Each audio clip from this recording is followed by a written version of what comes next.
That's what makes us the fearless champion of Britain.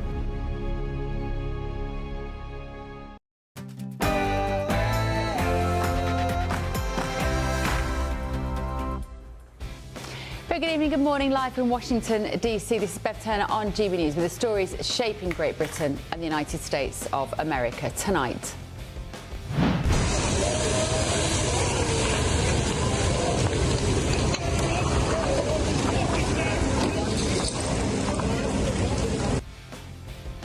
Belfast is burning tonight. Furious protesters have torched a bus and set fire to bins following outrage over that brutal knife attack that happened last night. We're going to go live to Belfast, where politicians have labelled protesters there as thuggery.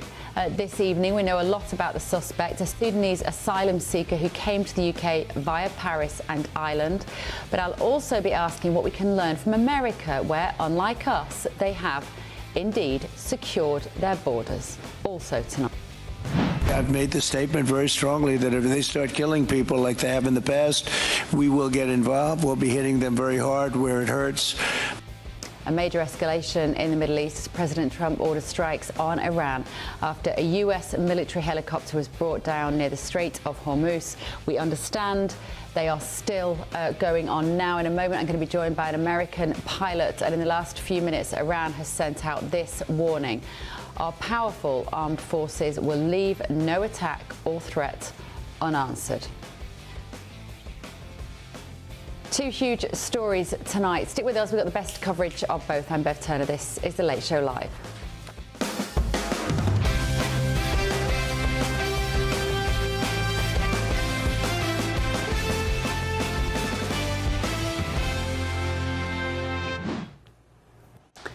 First of all, though, let's go straight to Belfast, and GB News' reporter Charlie Peters is there with us.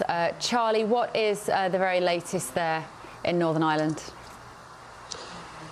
Well, Bev, it's just gone midnight here, of course, and the policeman's best friend, the rain, came out in the last couple of hours, and that has quietened things down a touch from the extreme level of violence and disorder we saw about 4 or 5 hours ago in the east of the city, in the Newtonards Road. We're now about the northwest of Belfast, so this is the scene that is pretty much on every roundabout and so many streets across the city tonight. Just fires everywhere. And just a moment ago, Bev, an extraordinary situation of a police service of Northern Ireland and indeed a fire and rescue truck just driving straight past us and ignoring these flames because they're so stretched tonight. They've got so much to deal with, least of all houses being evacuated after they had been set on fire by some of the groups of masked men, very young men, some of them children, who were hanging around in the Newtonards Road earlier. Bev, I saw things tonight I didn't think I would see in the United Kingdom, things you'd associate more closely with war-torn countries. We saw families putting all of their possessions into cars before rushing and driving off to get away from protests. We're just seeing a fire and rescue truck going behind a bit of foliage there. I'm not sure if it's coming to deal with this flame because there are just so many in the city tonight. But that's just the state of play tonight, Bev. The fire and rescue service, the police service, the ambulances, they're all stretched. There it is. It's going somewhere else because a flame just in the middle of a roundabout, a barricade which is stopping cars from going by. That is just the norm. And of course, all of this anger tonight, all of the scenes of disruption, the violence, the fires, the attacks that we're seeing tonight, that is, as you said, in reaction to that sickening and very disturbing footage that was shared yesterday evening now in North Belfast. That 30-year-old Sudanese man who entered the United Kingdom via Dublin, via Paris, granted asylum status and an extended 5-year leave to remain. He will appear in Belfast Magistrates Court today. GB News will, of course, be there for that. But while we wait for the criminal justice process to take place, there are more urgent and pressing questions tonight about what can be done to prevent this violence and what some are describing as thuggery from expanding beyond what has already witnessed in this city. Families fleeing, houses set ablaze, buses, cars, entire businesses set on fire, and indeed that most disturbing image, one that will live with me for some time, that's for sure, Bev, of a family putting their entire possessions, rushing out into a car and driving away as masked men descended on their street. And Charlie, I'm looking at how this story is being handled by the papers tomorrow morning. Obviously today they're where you are in the UK. And the iPaper saying police plead for calm after knife attack as far-right push for protests across Britain. Do you think there is evidence that the people who are organising these reactions, these protests, these riots, are they far right by whatever definition we want to use of that phrase? What's curious about it, Bev, here in Northern Ireland, in Belfast in particular, how there is this sort of community alliance between Republican and loyalist groups in the city tonight. We have seen people who would usually never stand side by side, indeed have been essentially warring communities, or at least separated by a grave layer of mistrust and a complete separate vision for this province, coming together in opposition to mass immigration to Northern Ireland. Of course, some of that has extended into some of the extreme violence and indeed thuggery, as it's been described in some cases, those houses being burnt down, businesses being burnt down. But from this position in particular, looking from where I am in Belfast, I don't know about far-right organisation as it's been described. What I've seen is just young men in masks across the city, and indeed some people not wearing masks coming together just to observe and say that they are angry. They don't want to get involved in extreme violence. They don't want to be doing this, leaving fires in the middle of the road. But they do want their voices to be heard. They do want to be involved in that. And we have also had the extraordinary situation earlier today, Bev, of trying to cover this, trying to get forward, not looking to film faces and cause aggravation and set off a difficult situation for us. But as we moved towards one scene, plenty of men in masks came over and said, "Get back, you're not welcome here, you're not wanted." And we had a politician, actually the head of the Ulster Unionist Party, John Burrows, actually stood out of his car and intervened as one man approached us in a mask and started acting threatening towards us. Extreme levels of tension across Belfast, and some scenes tonight that you just wouldn't expect in the United Kingdom in 2026. Yeah, OK, Charlie, thank you so much. Charlie Peters there in Belfast. So let's work out where we are here tonight. Where are we at? Because the world is once again looking at the UK after that brutal footage of an alleged knife attack in Belfast went all across the globe. A 30-year-old man arrested in connection with the stabbing has been charged with attempted murder and will appear in court in the city on Wednesday, but some details of the suspect have been released. We know that he is a Sudanese migrant who travelled to Paris, flew to Dublin, and then travelled by bus to Belfast in February 2023, where he was granted leave to remain by the Conservative government. Now, despite these specific details, unique to this case, but similar to several others, this is how First Minister of Northern Ireland, Michelle O'Neill, responded to GBNews' question on the UK's porous borders. I don't know any country that has open borders. I believe in an immigration system that is fair and managed and enforceable and compassionate and human rights compliant, but that is not the debate for today. The debate today is about our society, about our inclusive society, our welcoming society. Our conversation today is about our thoughts are very much with that gentleman who finds himself a victim of that violent and horrific attack last night. Our thoughts today are about creating calm in our society. So I think the message from here, from this platform, is very consistent. That's Michelle O'Neill there, taking objection to a legitimate question about controlling borders against people from brutalised nations when a man lies fighting for life and another who has enjoyed the generosity of the UK taxpayer has been arrested. Now, Sudan's current civil war began in 2023, the year that the alleged perpetrator left for Europe.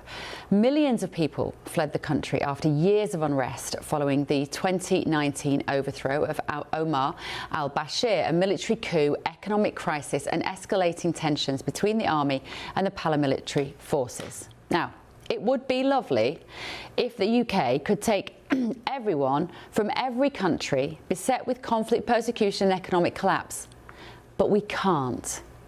And here in America, President Trump has made border security look easy. Under Biden, 6 or 7 million people came into the US illegally, and there have been several high-profile killings here by illegal aliens, a term of description here that caused one MP to recoil in horror in the UK today. Let's have a quick look at them. Laken Riley, nursing student in Georgia, was killed by an undocumented migrant whilst out on her daily run. Grant Ronbeck, a 21-year-old shop assistant, was shot and killed in Sacramento, California by an undocumented migrant over a dispute regarding a pack of cigarettes. And Javier Vega Jr., an off-duty US Border Patrol agent and Marine veteran, was shot and killed in 2014 while fishing with his family in Texas. He was targeted by 2 undocumented migrants with extensive criminal histories who had been deported multiple times. Yes, American-born people murder too. Of course they do. But these incidents were entirely avoidable. And I would argue that there is a higher risk of importing people into countries who may have been engaged in violence, specifically in war zones. Last month, US Homeland Security announced a 12th consecutive month of 0 border crossings here in America. That is amazing, and the UK could learn a lot from America. It's not like President Trump hasn't tried to warn the UK. So we were very tough at the border. We would take people immediately back, and I had the military as a backup. Because you've seen this thing where they're trying to break down the fences and everything else. And we had people that were afraid to go and talk to them. Now you have guys that don't even do the talking. They just walk in. It's like unbelievable. So do you think we should... And we throw them out. We bring them out. They throw them out. They bring them back to Venezuela. They bring them back to different countries where they came from. And they're told never to come back. So you think we could probably do something similar, which is to put the military identical on the coast? Identical. And you have an advantage because actually, you know, you have so much sea. And here was President Trump's border czar, Tom Homan, talking to Ben Leo.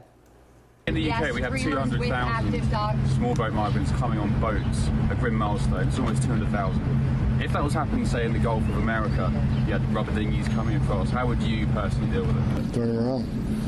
If they want to claim, asylum, there's certain ways you can go to the U.S. Embassy, claim asylum. You can claim asylum, but we're not going to release you into the United States, never to appear in court again. So in the last 11 months, not a single person has been released by the Border Patrol. And look, people say, well, the secure border, the way we went about it, is so inhumane, it's so racist. You know what? It's such crap. And this is MP Gavin Robinson, whose constituency is in Belfast earlier today. Will he confirm that he and his government recognise that uncontrolled immigration needs to end? Will he confirm that the government needs to reassure and protect our population who for too long have had their concerns ignored? So, Sir Keir Starmer, it is time to follow America's way. It is insanity not to. You use keeping us safe as an excuse for hundreds of unpopular policies. So what about this one? Protect your people, calm down your population, and secure our borders. Let me know your thoughts this evening. GBNews.com/your say. I'll turn to my panel in just a moment, but let's go now to Simon Hankinson, Senior Research Fellow in the Border Security and Immigration Centre at the Heritage Foundation. Simon, good to see you. Thank you for joining us. All too predictable, unfortunately. Another one of these attacks by a person who has claimed asylum in the UK, and yet we don't seem to be able to get a handle on this issue or even to connect the two potentially as being problematic. Yeah, I mean, that image of the man straddling the other man with that look on his face, I think is a meme that will go down in history as hopefully the moment people woke up to what has happened under successive governments. It started after Margaret Thatcher, basically. Tony Blair, but also conservative prime ministers, and now definitely Keir Starmer, have simply not tried, and they have not done what they could do because they govern a country with a parliamentary majority, and stop this endless flow of completely unvetted, unknown migrants with absolutely zero background checks. We had the same thing under Joe Biden. And yeah, most of them are not homicidal maniacs, but it only takes a few out of every 1,000 or out of every million even, and you have people, innocent people getting killed. The best case is you end up with just a huge tax bill at the end, because largely these are not people with great skills or able to enter the job market immediately. So, poor Belfast. I mean, growing up, I literally thought Belfast was in the Middle East. I thought it was Beirut because there was a bombing every other day, and then we had peace process and things started to look good. And the last thing they need is more internecine conflict. And Simon, just let's talk for a moment about the kind of socio-political situation that has brought us to this point where we're seeing cars on fire, buses on fire, largely calm, I have to say. This appears, these flames that we're seeing, these fires that have been set alight, haven't been, fortunately, accompanied by lots of violence on the streets, which is testimony actually to the patience of the British people, that we are still feeling disenfranchised, not listened to. What are the conditions that have created this kind of anger? Look, it's never just one incident. Obviously, this man, it does not represent all men or even all Sudanese. When Axel, I forget his last name, Rutababanga or something, he doesn't represent all young African immigrants. But it's the cumulative effect of, Keir Starmer was on, I think, yesterday, who said, I won't tolerate, I have no tolerance for this level of violence. Well, of course you don't. No one does. That's not the point. What he has a tolerance for is letting in endless boats of young migrants who we know are not qualified for asylum under UK law.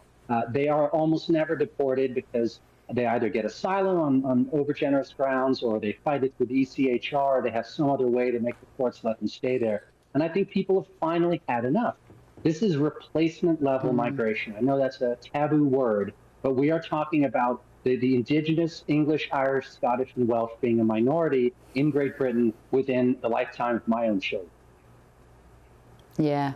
Okay, Simon, good to see you. I'll see you in the studio again soon. Simon Hankinson there from the Heritage Foundation. I'm joined in the studio this evening, I'm delighted to say, by political analyst Eric Ham and Niall Gardner, former aide to Margaret Thatcher. And in London, we have Paul Cox and Matthew Stadlen.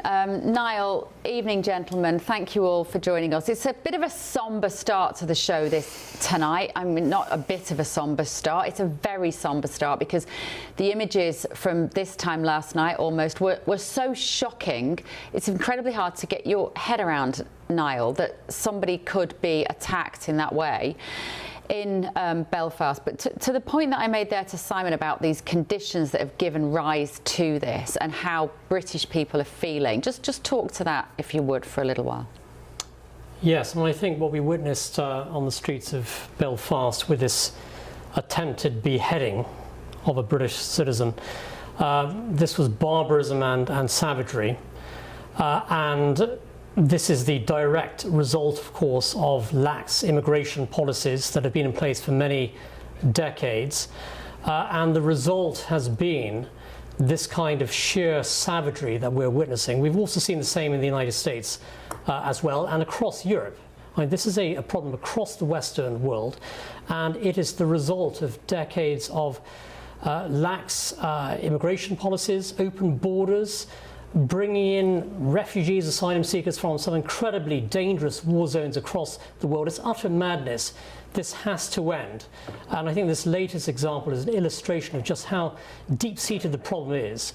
And we've got to secure our borders. We've got to deport large numbers of illegal migrants, those claiming refugee status, asylum seekers. Enough is enough. Eric, underpinned, though, the British asylum system by good intentions. We do have to remember that. This is what Britain has done for decades. We have been a safe haven for people. Perhaps it's just that there has been so much conflict, so many countries across Africa particularly, and the rest of the world, that have given rise to this sort of immigration, which ends up death on our streets. You know, I think what we're seeing in the United States, there's the saying that's on the Statue of Liberty, give us your tired, give us your poor. And I think one of the issues of the West is we've always been seen as welcoming. We've always been seen as opportunities for those who are coming from very horrendous conditions. And this has always, I think, been one of the very tricky issues with the fact that we are, in fact, welcoming of so many people from so many different places, that you will have horrific situations like this that play out. In the United States, we have seen the flourishing of gangs that have become criminal organizations, terrorist organizations, Trinidad, MS-13, gangs that have flourished and grown.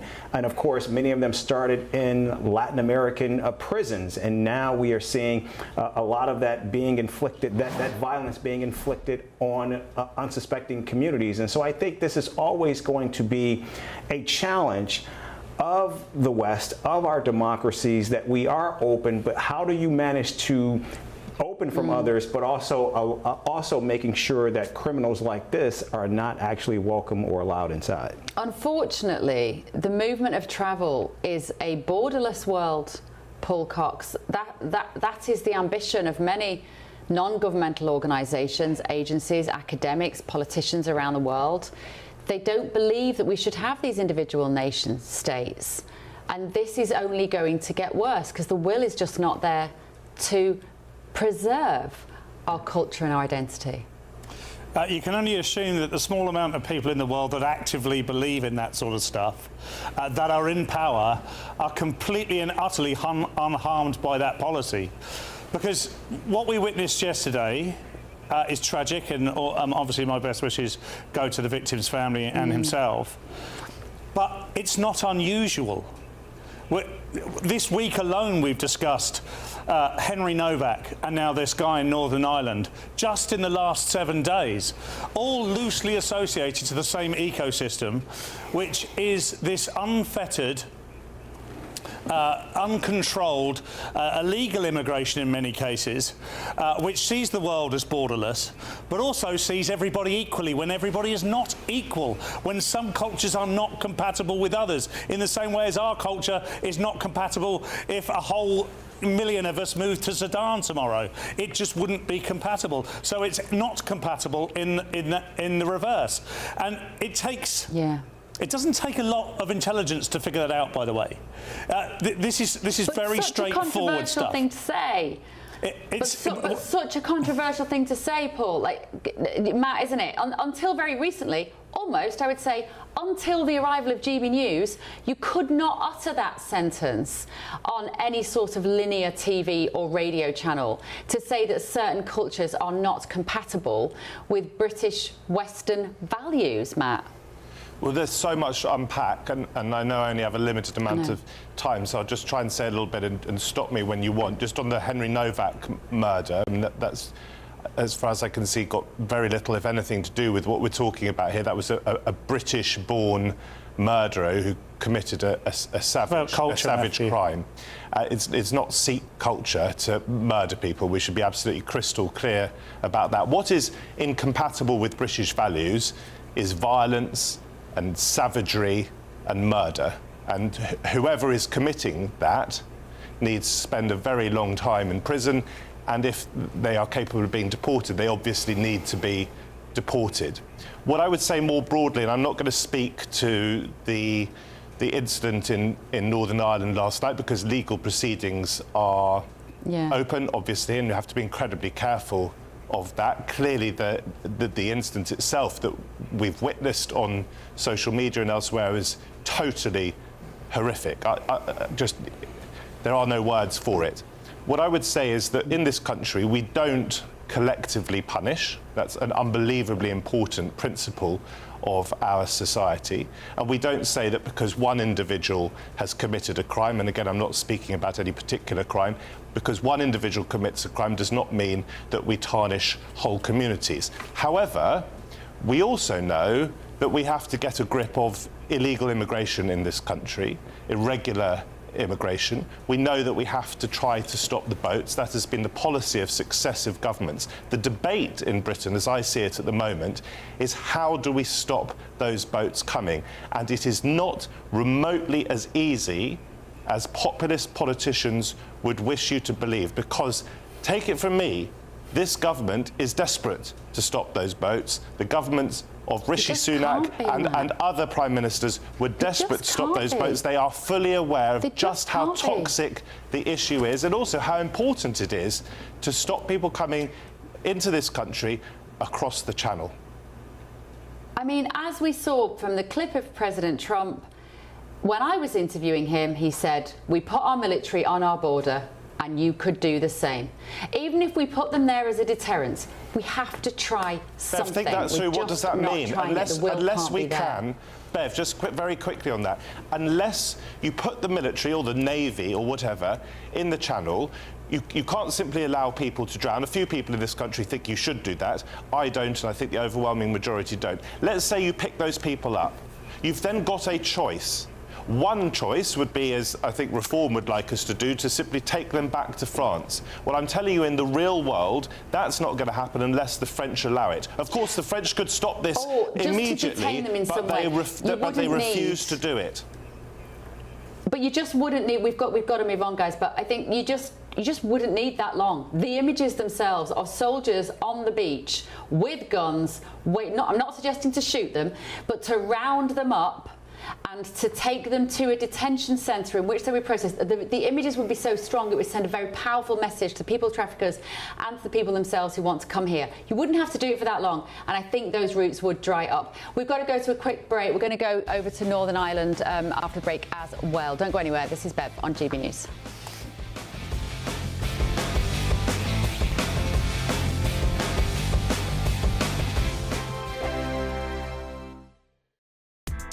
Join me, Nana Akweer, for an informative, interactive news programme with a difference. It's fun. No, he didn't say that, Dave. I'm so surprised. I think there's an element of truth to that. Join me from 3 p.m. every weekend, only on GB News, Britain's news channel. Hi, I'm Michelle Dewberry, and my show is your opportunity to cut through all the noise and dive in headfirst to some robust debates. Ideas clash. Situation, isn't it? Because the failure is... You're deliberately avoiding my point. Nothing's held back. And if you think this is the end of it, wait for more. And we do not shy away from the difficult stuff. Sometimes I want to shake people and say, if only you understood. So join me on Jubes & Co. weeknights at 6 p.m, only on GB News, Britain's news channel. From cold mornings to warm family brunches, from football to tennis, in the car, in the kitchen. GB News Breakfast is there. With the stories you need and the conversations that matter. Anyway, let's talk business. Well, it has been a historic night in British politics. It's astonishing, isn't it? We're here again to start your day just right. GB News Breakfast. Every morning from 6 a.m. Only on GB News. Britain's news channel. Some people enjoy lazy Sunday mornings, but not me. What's the truth of the matter? So that's a very live question. Would you support him if he waters down these plans? Before the spin sets in, I'll be getting to the truth. This is personal. No soft questions, no easy answers. It's one thing if the state has rules in this country. It's another thing whether the police and others actually police them. Setting the agenda and holding those in power to account. You can't really blame her if the system is set up this way. You will not want to miss it, trust me. The Camilla Tominey Show, Sundays from 9:30, only on GB News.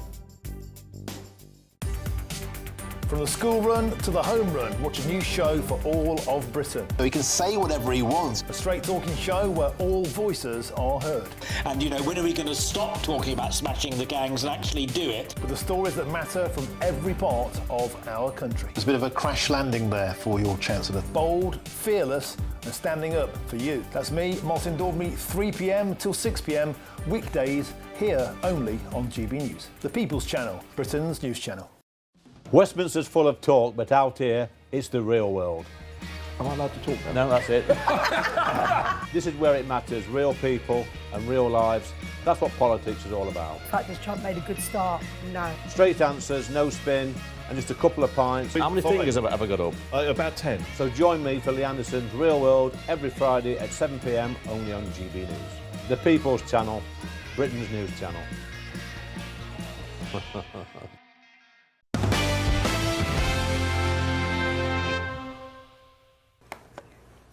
Welcome back. So police in Northern Ireland have appealed for calm this evening as disorder erupted in Belfast. Lots of fires, actually. Cars, bins, buses have been set on fire. Protesters have gathered on the streets. The situation escalated following the news that a 30-year-old Sudanese man who arrived in 2023 and was given leave to remain had been charged with attempted murder over last night's knife attack. Northern Ireland's First Minister Michelle O'Neill posted on X a short time ago saying groups of masked men burning families out of their homes is nothing less than disgusting cowardice. This has nothing to do with our community. This is outright thuggery. The attack in North Belfast was heinous and wrong, but there are dangerous attempts to exploit that to target and attack innocent people who are simply trying to live, work and raise their families here.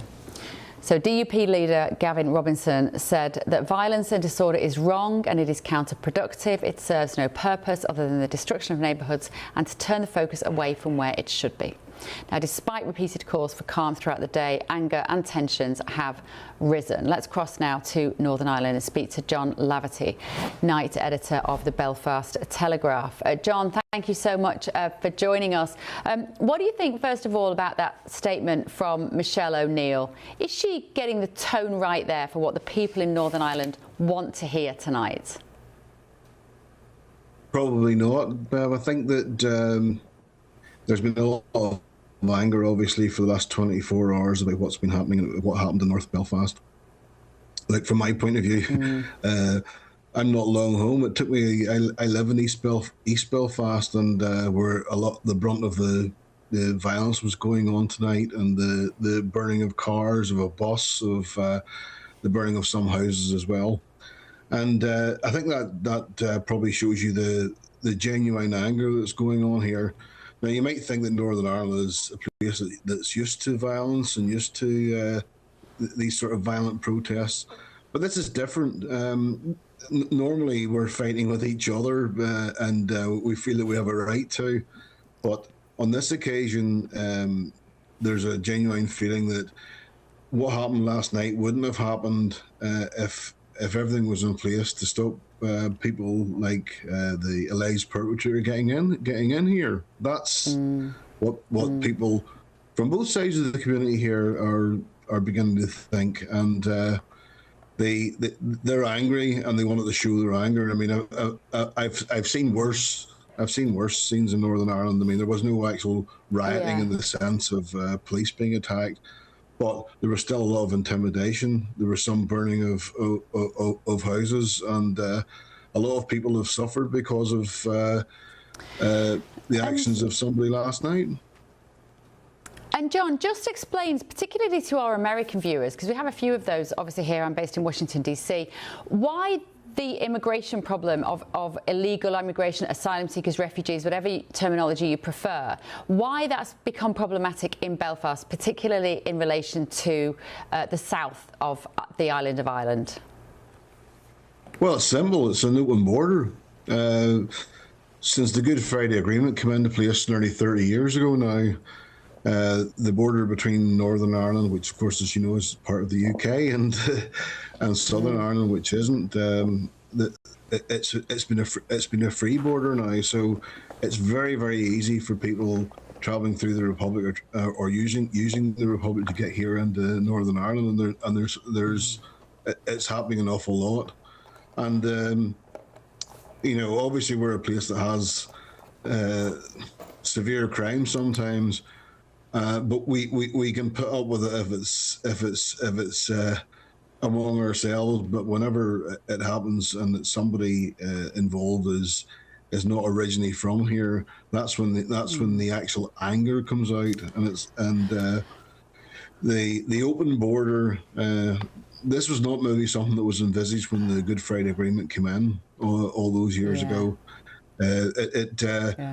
It was an agreement to try and fix two sides in Northern Ireland. It wasn't really meant for something like this by any stretch of the imagination. Yeah, and just briefly, how visible are illegal migrants or people who want to live in the UK on the streets of Belfast? I was in Amsterdam last weekend and I was shocked by how many people walking around, sitting on the street, hoods up, smoking. Like, I was shocked by how many were clearly young men wanting to live in a country in which they were not born. Is it visible in Belfast?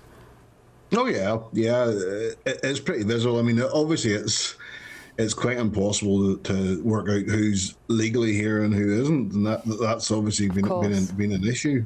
But it's something that's become prevalent quite recently. Like, it's exactly a year today since the rioting in Ballymena started, which is, funny enough, my hometown. And that started due to an alleged crime that was committed against a local girl in Ballymena. And that went on for about 9 days. And here we are exactly one year later. And again, there's a lot of I wouldn't call it rioting, but I certainly call it crime here in Northern Ireland on the streets. Because of an alleged incident involving somebody who's not originally from here. And that's, here we are exactly 1 year later, the same thing's starting again. Yeah. John, thank you. John Laverty there, night editor of the Belfast Telegraph. Thank you so much for joining us. In a moment, I'm going to be joined by a former Conservative immigration minister. I'll ask him how this suspect was given leave to remain under his government. That's next. This is The Late Show Live with Bev, only on GB News.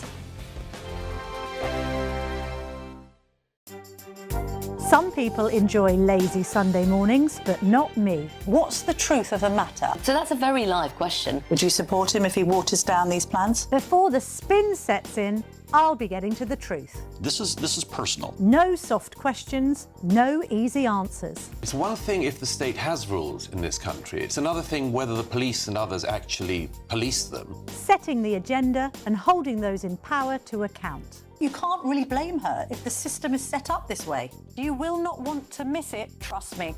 The Camilla Tominey Show, Sundays from 9:30, only on GB News. Breaking news, live updates, stories that matter. From the heart of the GB newsroom to every corner of Britain, with our team of dedicated journalists across the UK. GB News bulletins are there to deliver the latest news that matters to you. Bulletins on GB News, the People's Channel, Britain's news channel. Hi, I'm Michelle Dewberry, and my show is your opportunity to cut through all the noise and dive in headfirst to some robust debates. Ideas clash. Situation, isn't it? Because the failure is... You're deliberately avoiding my point. Nothing's held back. And if you think this is the end of it, wait for more. And we do not shy away from the difficult stuff. Sometimes I want to shake people and say, if only you understood. So join me on Jubes & Co. weeknights at 6 p.m, only on GB News, Britain's news channel. Westminster's full of talk, but out here, it's the real world. Am I allowed to talk now? No, that's it. This is where it matters, real people and real lives. That's what politics is all about. In fact, this Trump made a good start. No. Straight answers, no spin, and just a couple of pints. How many fingers have I ever got up? About 10. So join me for Lee Anderson's Real World every Friday at 7 p.m, only on GB News. The People's Channel, Britain's news channel.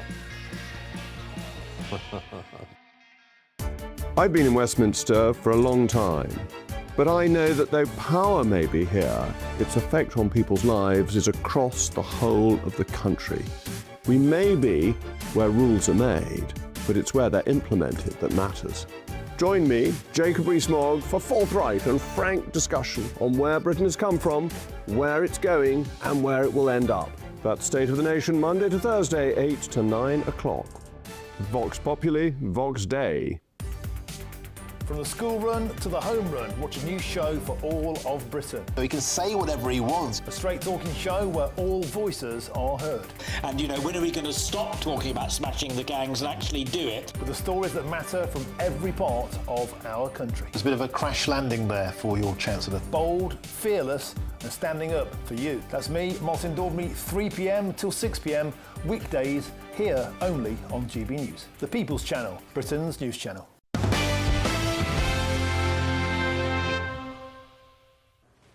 Welcome back to The Late Show Live. Now, the Sudanese man charged with attempted murder over last night's knife attack in Belfast had leave to remain in the country after arriving via the Republic of Ireland in 2023.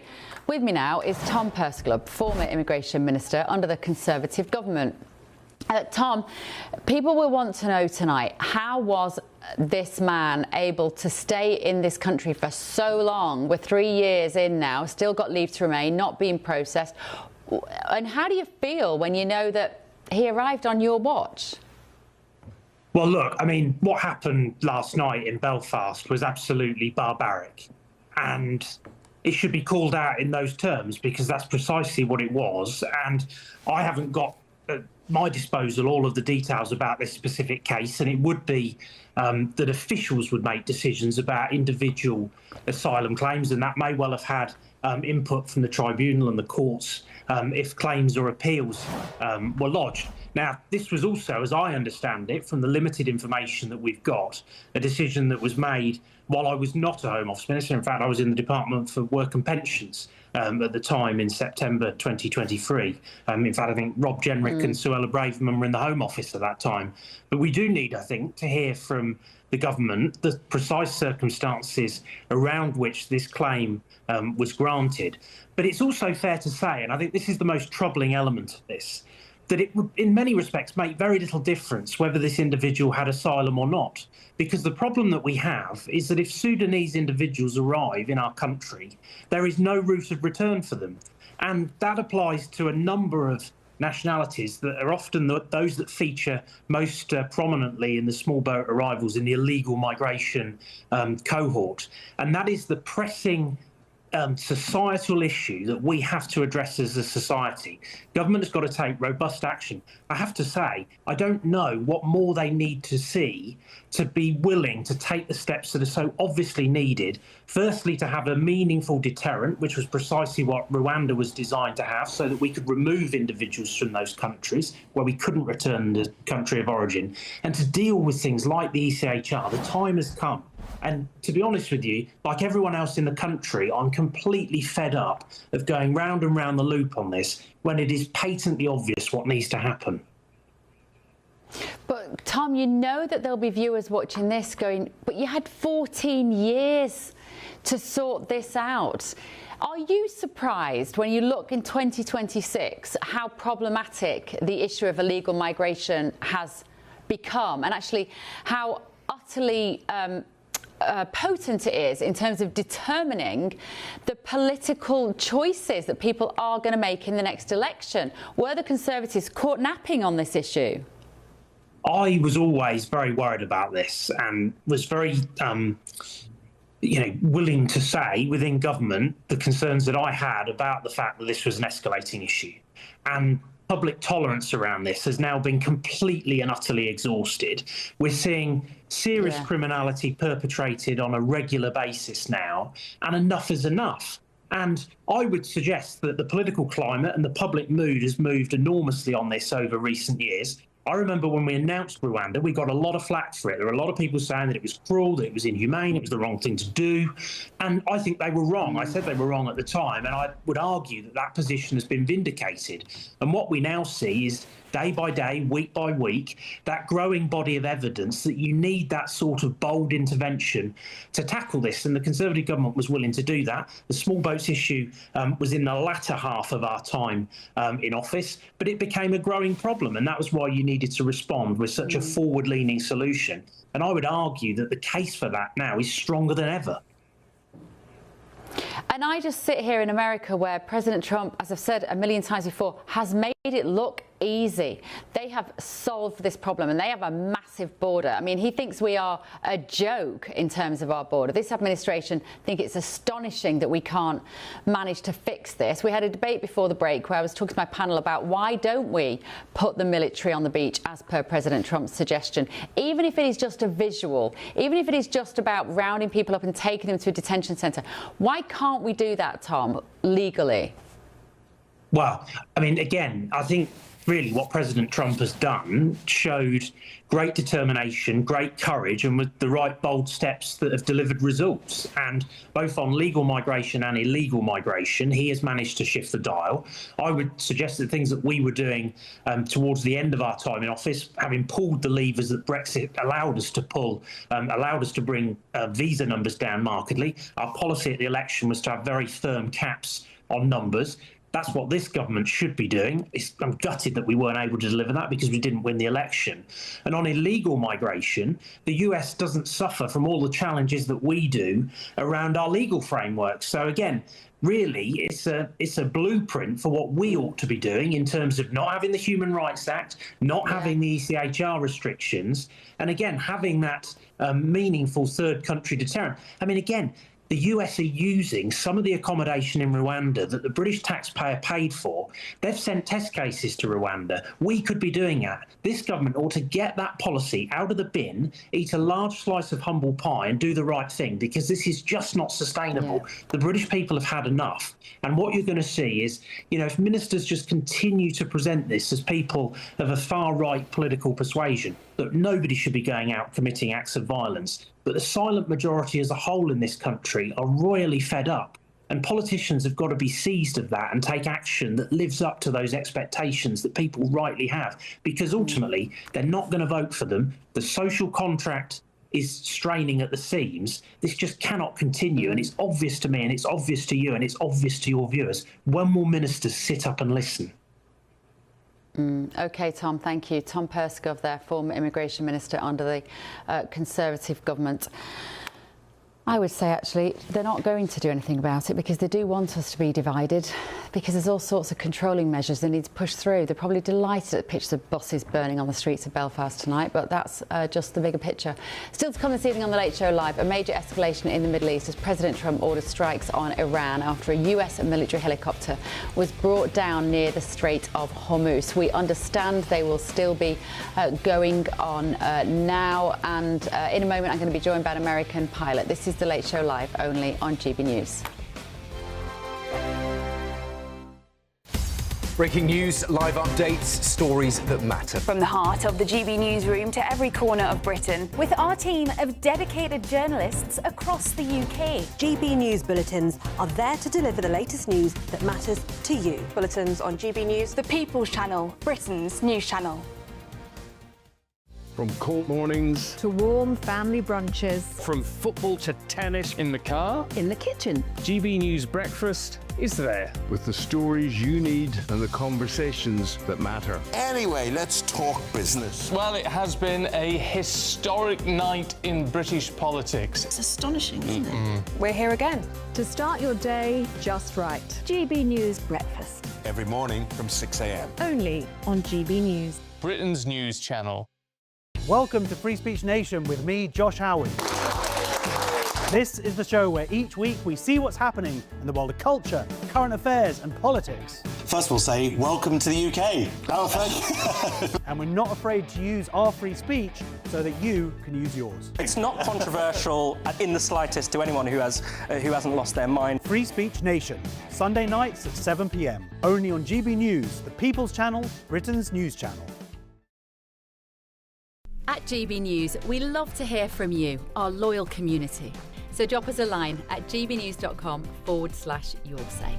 There you can talk to each other and also to the presenters live on air. gbnews.com/yoursay, because GB News is your channel, Britain's news channel. Join me, Nana Akweer, for an informative, interactive news programme with a difference. It's fun. No, he didn't say that, Dave. I'm so surprised. I think there's an element of truth to that. Join me from 3 p.m. every weekend, only on GB News, Britain's news channel. You want to know what's really going on in the corridors of power? Labour don't know what to do with you half the time, and that makes you quite lethal in the chamber. Get behind the headlines with Chopper's Political Podcast. Join me, Christopher Hope, as I sit down with the great and the good of British politics. We'll see where this ruling takes us. These are the stories shaping our nation. Chopper's Political Podcast, available now on all platforms. Listen in and stay ahead. Hi, I'm Michelle Dewberry, and my show is your opportunity to cut through all the noise and dive in headfirst to some robust debates. Ideas clash. Situation, no, isn't it? No, Because the failure is you're deliberately avoiding my point. Nothing's held back. And if you think this is the end of it, wait for more. And we do not shy away from the difficult stuff. Sometimes I want to shake people and say, if only you understood. So join me on Jubes & Co. weeknights at 6 p.m, only on GB News, Britain's news channel.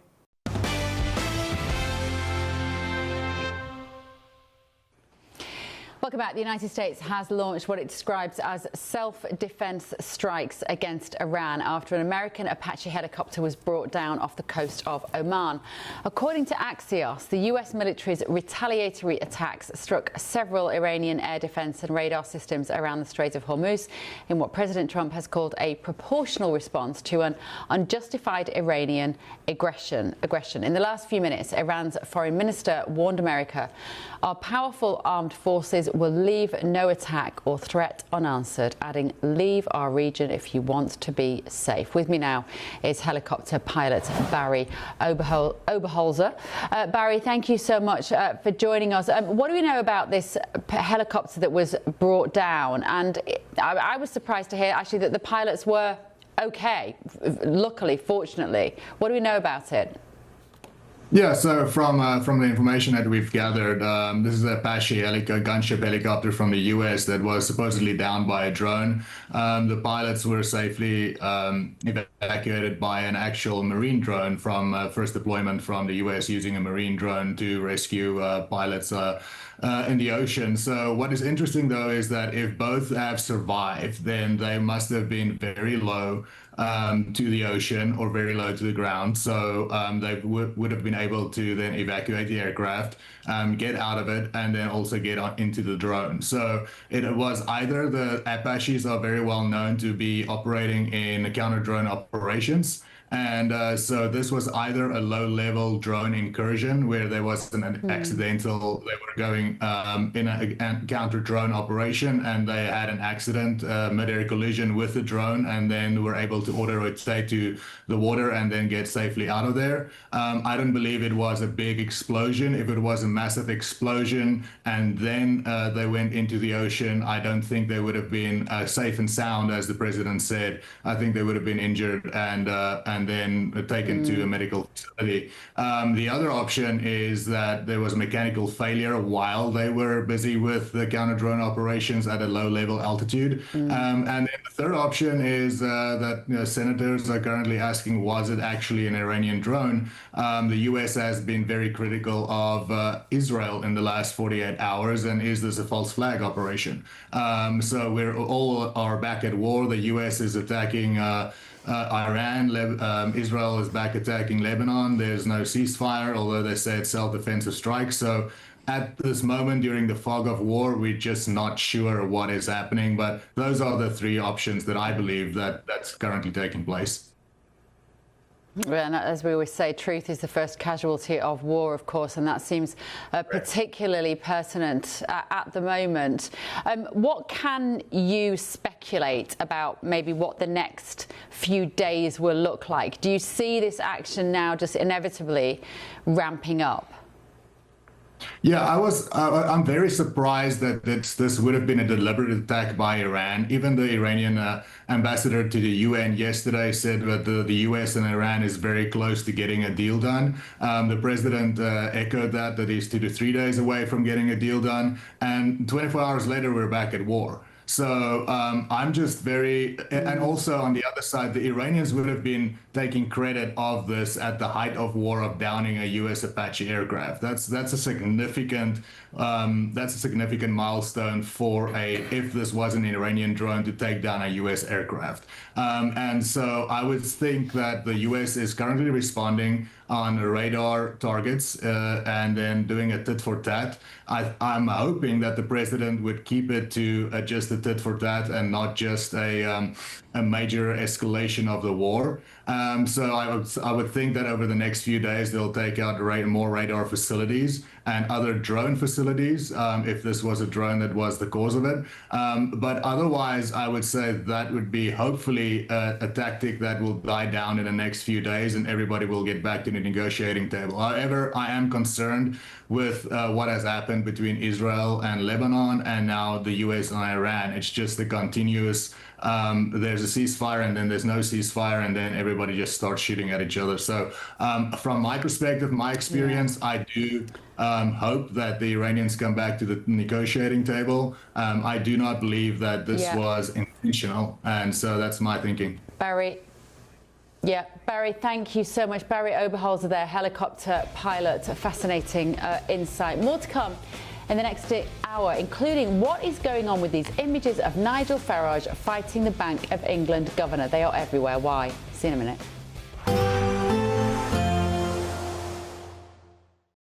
Today, clouds overhead, total zen within. Box Solar sponsors the weather on GB News. Hello, very good morning to you. This is your GB News weather update from the Met Office. It's a day of sunshine and showers today, similar to yesterday, with the risk of a bit of thunder, some lightning and some hail as well. Now, there is some sunshine through the day. It's most widespread across eastern parts this morning, and then as we head into the afternoon, the showers will become more widespread, more frequent. There are going to be more of them, and they're going to turn quite intense at times. And like I said, there could be some hail and thunder mixed in with them as well. Temperatures are around average for the time of year, so feeling pretty warm if you get any sunny breaks away from the showers, but you may still need to take a coat out with you if you're heading out because of the potential for those downpours pushing through. Into the evening, more showers across parts of Scotland. Worth bearing in mind the winds are a bit lighter here, so the showers will be slower moving. As a result, we could see rainfall totals in a few places building up if you get caught out by a few downpours one after the other. The showers across Northern Ireland will be pushing through a little bit more quickly, and across England and Wales, stronger winds here means they'll rattle through relatively quickly. As a result, whilst there could be some intense downpours, we're less likely to see the higher rainfall totals building up. Then later on overnight, most of the showers will die out, leaving things largely dry for a time, sticking with drier, clearer weather towards the east, but further west, a frontal system pushing in is going to bring cloud and some persistent rain, particularly across Northern Ireland. In the east, with the clearer skies, temperatures here dropping into single figures, staying a bit milder further west because of the cloud and the rain that's arriving. That wet weather will then push its way northeastwards across the whole of the country through tomorrow morning. It is going to be some persistent rain that we'll have, and it could be quite heavy as well across North Wales, across parts of the Midlands, Northern England, and later into Eastern England, with something a bit drier but still quite cloudy and a bit damp following in behind. Temperatures similar to today, but a different feel to things with more persistent rain. Bye-bye. Today, clouds overhead, total zen within. Box Solar sponsors the weather on GB News. From cold mornings to warm family brunches. From football to tennis in the car. In the kitchen. GB News Breakfast is there. With the stories you need and the conversations that matter. Anyway, let's talk business. Well, it has been a historic night in British politics. It's astonishing, isn't it? We're here again to start your day just right. GB News Breakfast. Every morning from 6 a.m. Only on GB News. Britain's news channel. Join me, Nana Akweer, for an informative, interactive news programme with a difference. It's fun. No, he didn't say that, though. I'm so surprised. I think there's an element of truth to that. Join me from 3 p.m. every weekend, only on GB News, Britain's news channel. At GB News, we love to hear from you, our loyal community. So drop us a line at gbnews.com/yoursay. There, you can talk to each other and also to the presenters live on air.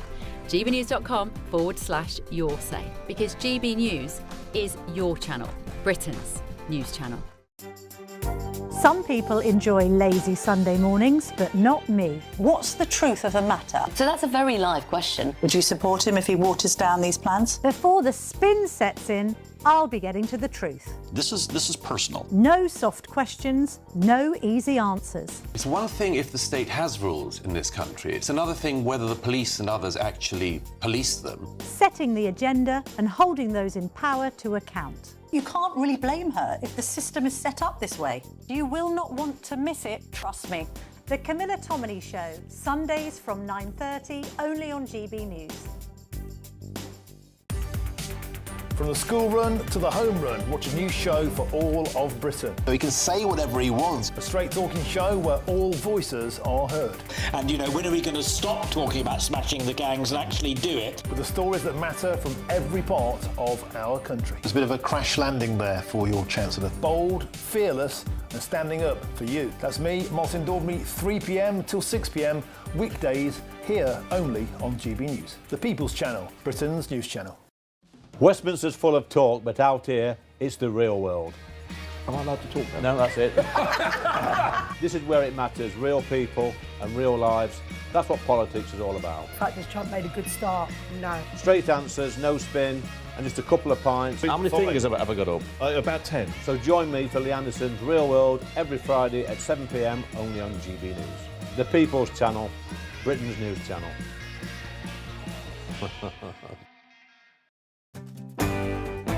I'm Tom Harwood. This is GB News, Britain's news channel.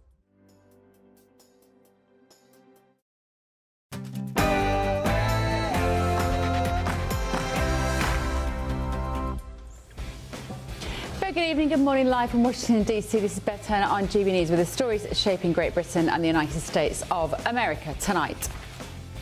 Authorities conditioned to see minority status as victimhood. They withhold information, they avoid difficult conversations, and they allow reputational concerns to dominate their decisions. Badenoch promised to scrap a key equality measure, and in the same breath it said more black boys should be stopped and searched. They're comments that really will shock a lot of people. We're going to debate that next. Now, these pictures of Nigel Farage fighting the governor of the Bank of England have gone everywhere on X. I don't know whether you've seen them. Clearly, they are AI. Now, apparently, it's due to what's being called as a foreign interference. I'm going to talk to the people who are making the claims next. And also, tonight, a campaign is urging people to stop using phrases like over the hill and past your sell-by date about people who are, I don't know, of a more sophisticated vintage, you might say.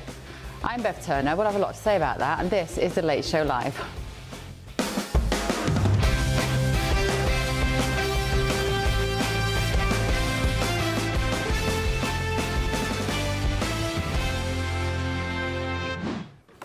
Joining me this evening in the studio here in DC, US political analyst Eric Ham and Niall Gardner, former aide to Margaret Thatcher, and in London we got Paul Cox, GB News contributor Matthew Stadlen as well. So thank you guys all for joining us. It's always a lively one with you lot. Now moving on to our main news this evening. Kemi Badenoch says a future Conservative government would repeal the Public Sector Equality Duty Act and restore common sense, arguing that it has encouraged identity politics across public services. The duty forms part of the Equality Act introduced under the Conservative Liberal Democrat coalition in 2010.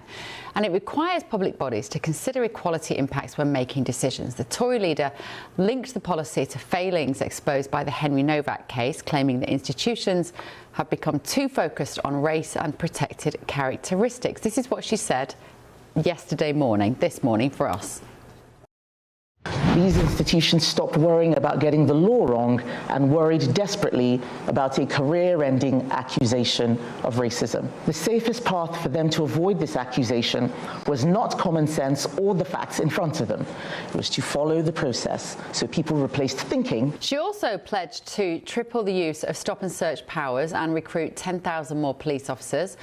Kemi Badenoch said, I'm afraid it doesn't matter if more black boys are searched because it will mean that more black lives are saved. Labour hit back, saying scrapping the equality duty would weaken protections against discrimination and take Britain backwards. Let's talk now to, before I come to my panel on this, Senior Fellow at New Culture Forum, Dr. Philip Kiselli, this evening. Thank you for joining us, Philip. Nice to see you. Thank you so much. Now, is she right, Kemi Badenoch, when she says that we need to search more black boys and take some of this DEI, positive discrimination, as it used to be called, out of the workplace in the UK? What difference would it make? Well, I think it would make a lot of difference, Bev, because frankly, it just doesn't work. We've seen that it's failed pretty much on every level. That's one thing. The other thing is the British public absolutely hate it for that reason. It doesn't work. We're talking, let's be clear here about the terms. We're actually not talking about equality. That's a misnomer. We're talking about equity, which is a very different thing. Equality is equality of outcome. Equality is equality of opportunity, I should say. But what we're talking about here, equity, is equality of outcome. Now, that takes away any need to want to achieve, to do well, to gain excellence, all of those things, because everybody has the same outcome. But once that takes root in an institution or in a public body, the core purpose always goes by the wayside, because there's an absolute obsession with race, gender and sexuality. And once those things are there, it's very difficult to dislodge them, because a particular kind of person then flocks to that institution. Now, this is bad for business, and this is bad for education in particular, because we are really not dealing with excellence. We are really not trying to get the best out of our children. So this really does need to go. And as we've seen with Henry Novak and with several other cases, it's actually dangerous. This stuff isn't just about kind of holding people back and it's framed with incompetence. It's actually dangerous here, because what you're doing is you're taking a very, very simple judgment, a quality judgment, a value judgment, and saying, well, your skin is this color, so you must be this kind of person. You must have this kind of experience of life, and your skin is this color. You are actually inferior because you are an oppressor, and this person is oppressed. So you, because of your skin color, you're an oppressor. So we're going to treat you badly. We're going to give you a different experience to the other person. And now, once that happens, once you become a second-class citizen, you become vulnerable. Now, that might not be, lethal in 99.999% of cases, but in some cases it will be. It's just unfair. It's just wrong, Bev, and we need to throw it away. Can I ask you, Philip, I noticed a post you put on X earlier today about your own personal experience of being on the wrong side of some violence of some immigrants. If you don't mind talking about it, I know I've slightly sprung that on you, but it really caught my eye today because I thought it was a really powerful story. Would you mind just sharing with our viewers what happened to you? No, I don't mind at all, because it was actually quite a long time ago. I mean, this stuff has been going on for 20 years.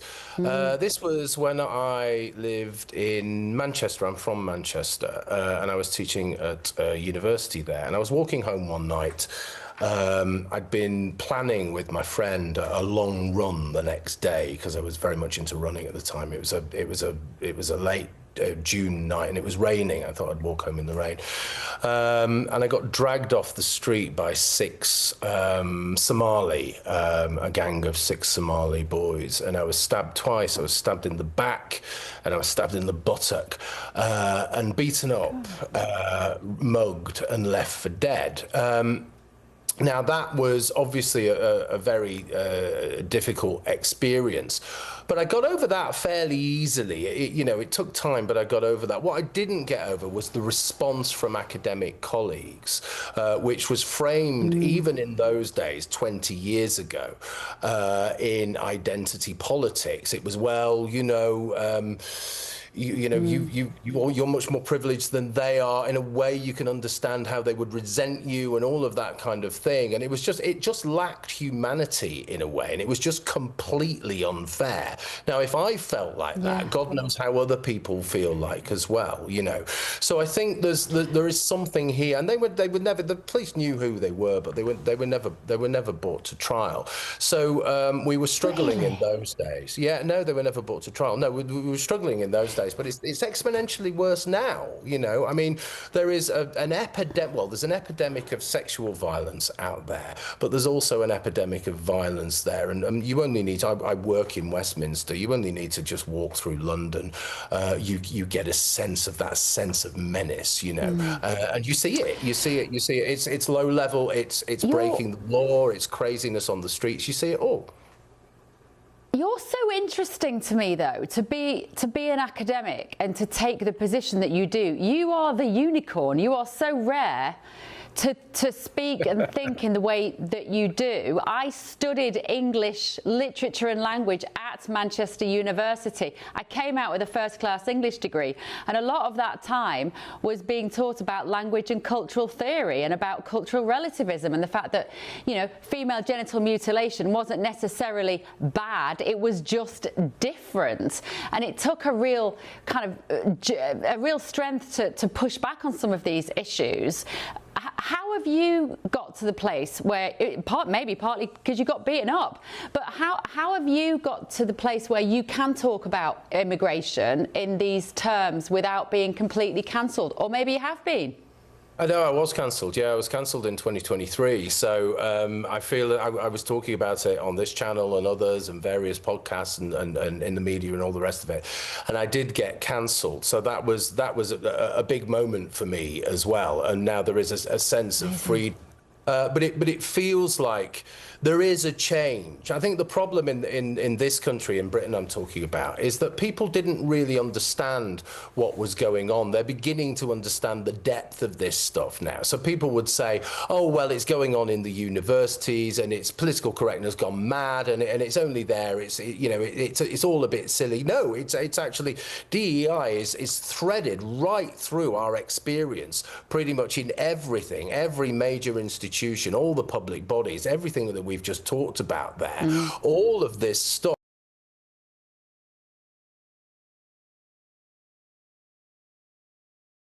Lecture theatre, you know, is festooned in rainbow flags, has green hair and has BLM badges all over them. You know you're not going to be dealing with the subject. The subject's gone by the wayside. It's a whole set of theoretical and conceptual assumptions that have taken their place. And this is really bad for education. This is why we're getting a whole generation of young people who are struggling with critical thinking, who are shoehorned into thinking exactly the same thing, and who are frankly, you know, but it's not their own fault, but ignorant because they're not being taught subjects. They're being taught, you know, you go to, well, you did English at Manchester. You know, you don't get taught English. You get critical race theory. You know, I did drama actually at Manchester, probably around about this, maybe a bit before. But you know, again, it was the same thing. It was a whole bunch of theories and not a huge amount of practice. So it feels as though we're turning a corner, and it's awful that all of this stuff is happening, but it needs channels like this, and it needs these stories to come out, and people need to say, look, we're in a much worse place than we thought we were. We cannot be complacent. We need common sense. Now, nobody wants inequalities, and nobody wants to have people to have, you know, a better experience of life than anything else, but what you do in a sane society is you have equality of opportunity. Now, you're not always going to get that because that's the nature of a free society. But what you want is to get as close to that as possible without these obsessions that just take over and become monsters in their own right, become vehicles of inequality. Yeah, fascinating. Thank you so much. What a joy to talk to you. I'm sure, yeah, we'd have a lot in common. We could probably solve the world over a bottle of wine and reminiscing about Manchester University. From the New Culture Forum, Dr. Philip Kiselli there. Thank you so much, Phil. Really appreciate it. Let me come to my my panel on this. We started, of course, talking about what Kemi Badenoch was saying earlier today about DEI, rowing back on those policies. Eric, are you surprised when you hear the leader of the Conservative Party in the UK talking along those lines? What is she reacting to? No, not at all. I do think like so many instances, I think oftentimes there can be course correction, but then I think there are times when there's when you go a little too far in course correcting. And I said this last week when on air. Policing oftentimes is a thankless job, and unfortunately there is a lot of gray in situations like this, and this was an instance where they got it wrong, and oftentimes they cannot get it wrong because we're talking about life and death. But when it comes to policies, if in fact there is no issues of racism or issues of misogyny or things like that, then I think, and if you can point to that, feel free to make those decisions. Here in the United States, we just saw the Supreme Court take another stab at eliminating the Voting Rights Act. But what we saw from the argument that was made by the Supreme Court was it simply was a specious argument. You had one of the justices say that basically there is parity, but he only used the 2 presidential elections that involved President Barack Obama, not any election that took place since then. And so we just don't see that. And so I think, again, if we're pointing to data and we're using data to actually make policy, then I think that's fine. But I think if we're talking about something like this that took place where, again, law enforcement got it wrong, I think there needs to be caution in terms of how far you're willing to go in terms of course correction. Yeah, course correction is an interesting concept right now, Niall Gardner, isn't it, as in the wake of Henry Novak's death that Eric is alluded to there. And then Kemi Badenoch turning the dial in the direction of turning to traditional conservative right-wing politics, you might say, and the popularity of reform in the UK. Is what we're witnessing a much-needed course correction? Yes, that's absolutely right. And I think that, you know, Kemi Badenoch, the Conservative Party leader, is certainly delivering a far stronger message now. And I think that it's encouraging to see the Conservatives moving down this path. But of course, they've been forced to do so by the success of reform. I think it is striking that in the UK, if you combine the reform vote with the Conservative vote, you've got right there 50% of the population. And Britain is moving dramatically rightwards, actually, and I do think most of Europe is as well. And you are seeing a huge backlash across Europe against decades of failed left-wing dogma and policies, and a rejection of all sort of DEI ideology. And it's significant that Kemi Badenoch, whose parents, of course, came to Britain from Nigeria, is a key figure today, fighting against DEI ideology, urging a race-blind society, basically. And this is the direction that we're now seeing increasingly in the UK, and I expect across you know, much of Europe. And also, of course, there's a lot of momentum for that here in the United States. Let's bring in London. Paul Cox. It was quite. I mean, I found it's quite jarring. It's quite sort of shocking to hear Kemi Badenoch say today, and it shouldn't be shocking, but it's just, we just haven't seen it for 20 years, to hear a black woman in the public eye say, I want more black boys to be searched because it will save black boys. It's so commonsensical, but wow, that is a pendulum swing. Yeah, and I think that's testament to 20 years of quite the opposite happening, that in any way that seems shocking. Throughout the millennia of human existence previous to that, all humans discriminated in one way to either save themselves, progress themselves, etc. There's nothing anti-human about looking at one situation and pointing out the obvious, which is something, and I want to be quite bold here. Obviously, we must remain calm. That's the first thing I will say. We must remain calm, and there'll be people in the GB News family that aren't calm at all. And as someone who humbly believes I represent them in some way, I think that we need to point out here that this is not just a discussion. This is an existential crisis about the future of this country. Last night was the latest in a harrowing array of imported terrorism. We had a man just happened to be from Sudan on this occasion, presiding over another man born within the United Kingdom, and he attempted to behead him. He attempted to behead him, Bev. And we are talking about it today as if this is just the next in a conveyor belt of things that are likely to happen. Massive, colossal changes have to take place. If this isn't the final straw for change, I don't know what is, and God forbid what comes next, because this is only going to get worse and the reaction to it's only going to get stronger, Bev.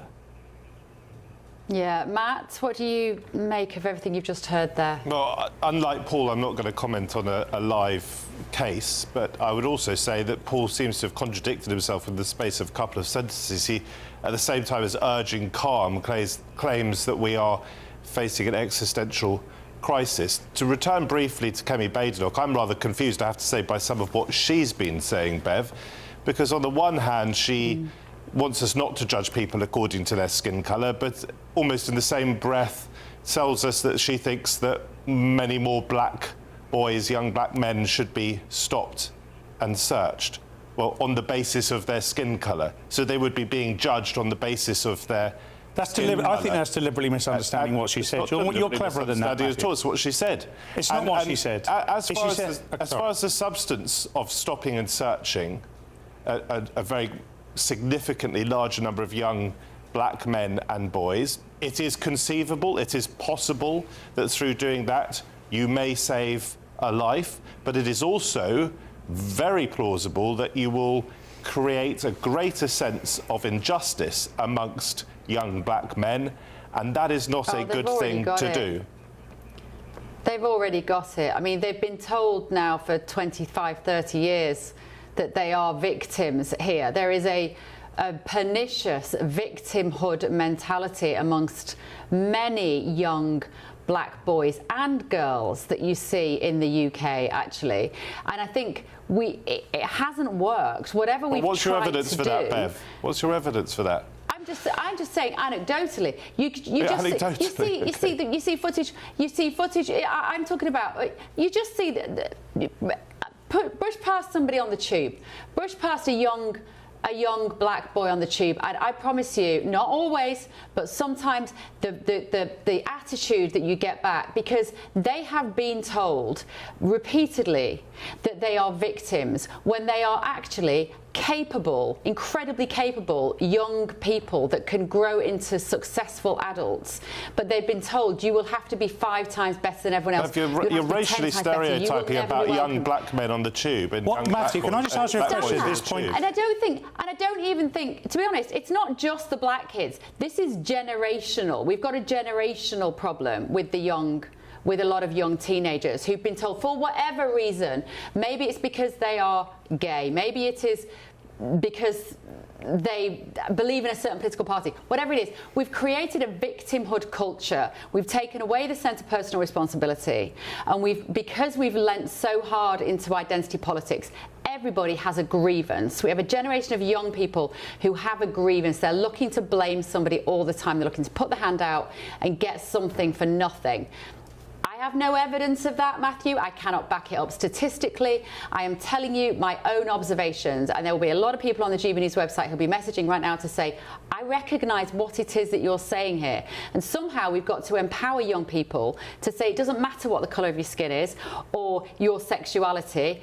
Go out into life and do your blooming best, and don't walk around thinking that somebody is always going to be there to make your life difficult. Sorry, go on, Paul. You wanted to respond to what Matthew said. Yeah, racial stereotyping, you said that as if that was an absolute negative. It's not, is it? I mean, in order to fix a problem, I used to be an engineer, believe it or not, and in order to fix a problem, you've got to identify what the problem is, and you have to discriminate against a whole bunch of things in order to do so. So if racial discrimination, or racial stereotyping is a way of identifying and looking at the statistics, then why wouldn't you? Why wouldn't you do that? And why do you feel, I honestly ask you this, Matthew, why do you feel so safe to talk about race as if it would make us look bad if we got that wrong? Because I think it's that attitude that's led us to where we are now. Sounds like you're in favour of DEI, Paul. I'm not in favour of DEI. For the reasons you know why, I'm asking you a question. Why do you feel so comfortable to talk about race in the way that you do, which is this whole everybody's the same business? And knowing Sorry, that... I thought you and people of your position... No, you're not answering the question again. I'm going to give you another opportunity. You are calling for all of us to treat everybody the same. I thought that is the I'm way asking that why you and others on the right have responded to the appalling murder of Henry Novak, is to say we all need to be treated the same. But actually, you're saying, no, hang on a second, we shouldn't all be treated the same. We should judge people according to their racial characteristics. And there's a word for that, and I feel very comfortable using it. So what I'm saying is, why do you feel so comfortable to essentially, either directly or indirectly, allude that somebody, maybe even me, is racist in some way, and think that that's going to represent me badly, when in actual fact... Oh, sorry, do you think you're racist? No, I'm not racist at all, but I'm not fearful in any way that you might think I am. But you think that anything I say... some races differently to others? No, Matthew, I think... Well, what do you think? Spit it out. OK, I'll tell you exactly what I think. I think that you are very comfortable standing behind the word racism because you feel it's a protective barrier.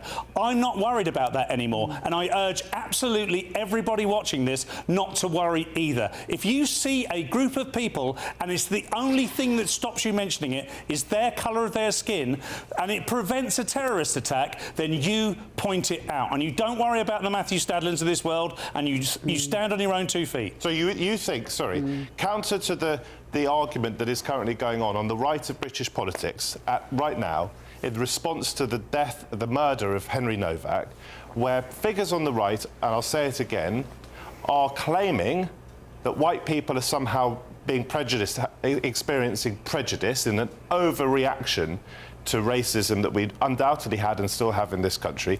And figures like Nigel Farage say we need to scrap all this, scrap DEI, we should all be treated the same. You're taking a different view from that position, and you'll say we should actually treat people differently according to what race they may belong to. Is that what you're doing? That's not what I'm saying, no. Well, but what I will... Like what you're saying. By the way, I feel very comfortable calling racism, and I always will do. Are you racist, Matthew? And people who are Matthew, racist... are you racist? One of the things that they love to do is to criticise people who call them out for their racism, and I'm never going to be cowed by that.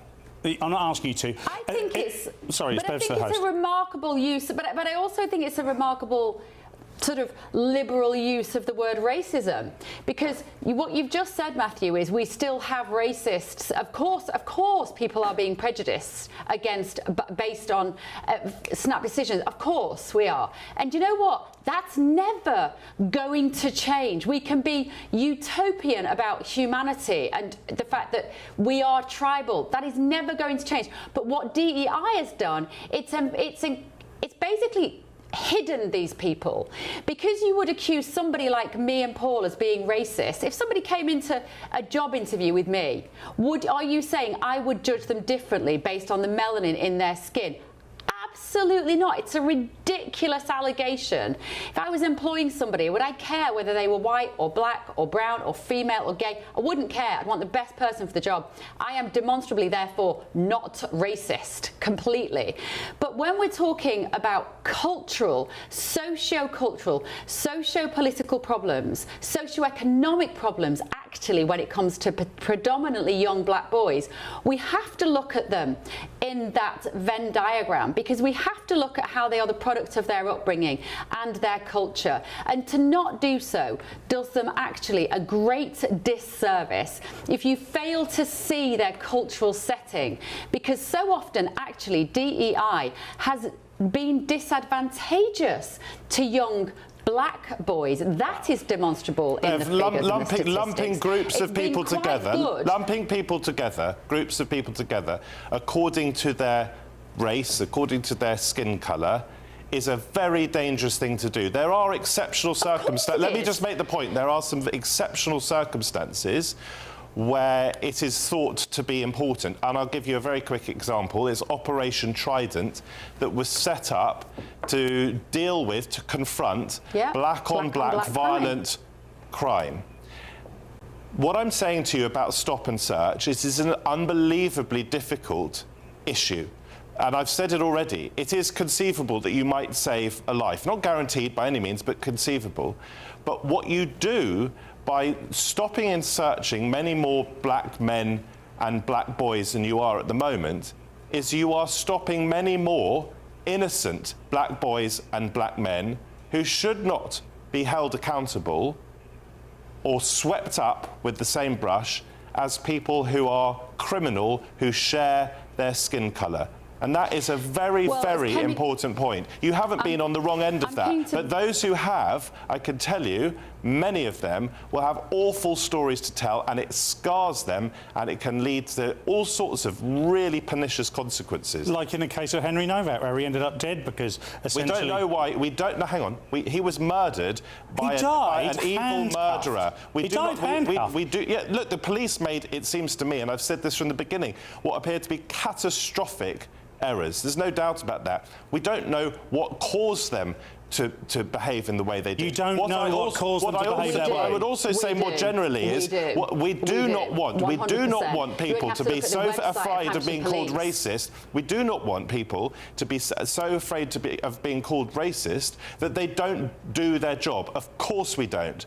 And to the extent that that's what Kemi Badenoch is on about, then she is on something important, but her messaging, it seems to me, is rather confused.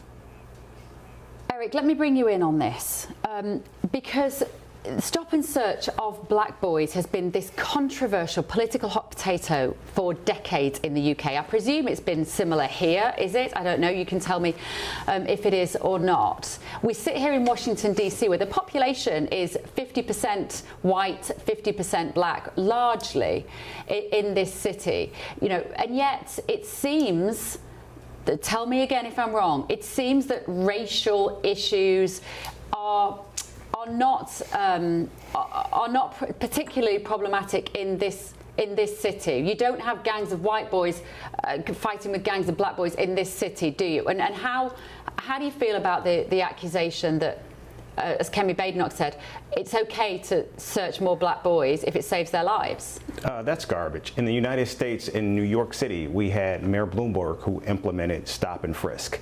And he was insistent that this was a good policy and it needed to be implemented, particularly against black and brown people.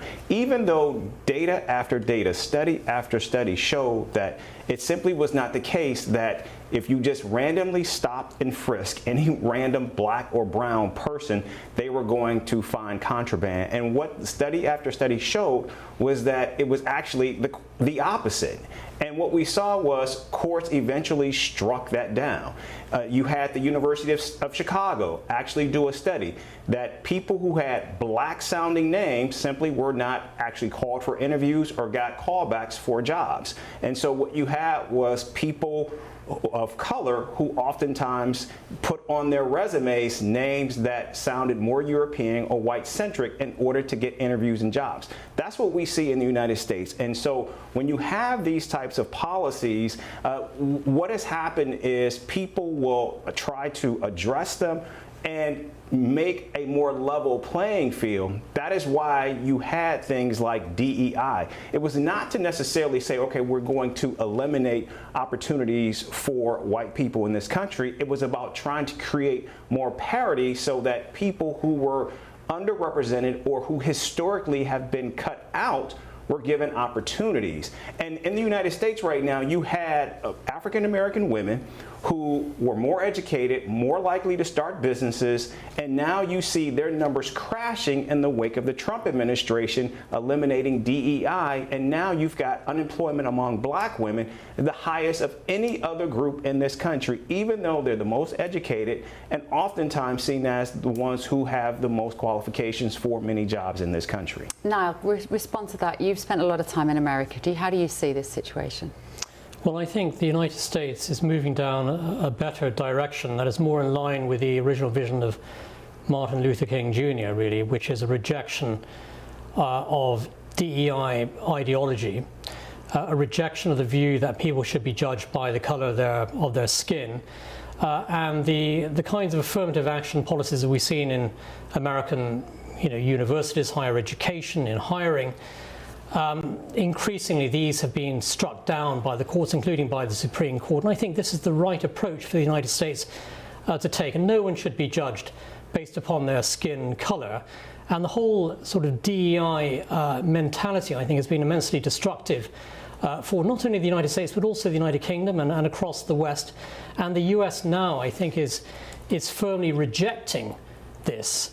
And the current US administration is taking significant action to ensure that people are not judged by the colour of their skin. This is the right way forward for you disagree with Kemi Badenoch, and I think the UK should go down exactly the same path, which is that everyone should be treated equally before the law. No one should be given preferential treatment based upon their skin what is actually happening here in the United States. In fact, we have seen court after court actually overturn many of these policies by the Trump administration. In fact, that just happened in Pennsylvania recently, where he actually had a statue removed about black soldiers, and so he was actually told to reinstate that. Right now, you have people bringing lawsuits against the Pentagon because of what we're seeing from the Secretary of Defense actually refusing to promote women and people of color. So you're talking about a race-blind or a race-neutral society in terms of what the United States is doing, but what we're seeing every single day from this administration is not that. In fact, it's going, again, an overcourse correction, and many people believe it's taking the country back to Jim. Bev, can you just put my question to Niles? Bev, please, just very quickly. Niles has very clearly... Hang on a minute. He's very clearly said that... Hang on, Matthew. I am about to sort of... I'm pretty much going to... I think my question to Niall, I want to pick up on what Eric said. I think it's probably going to echo what you're going to say anyway.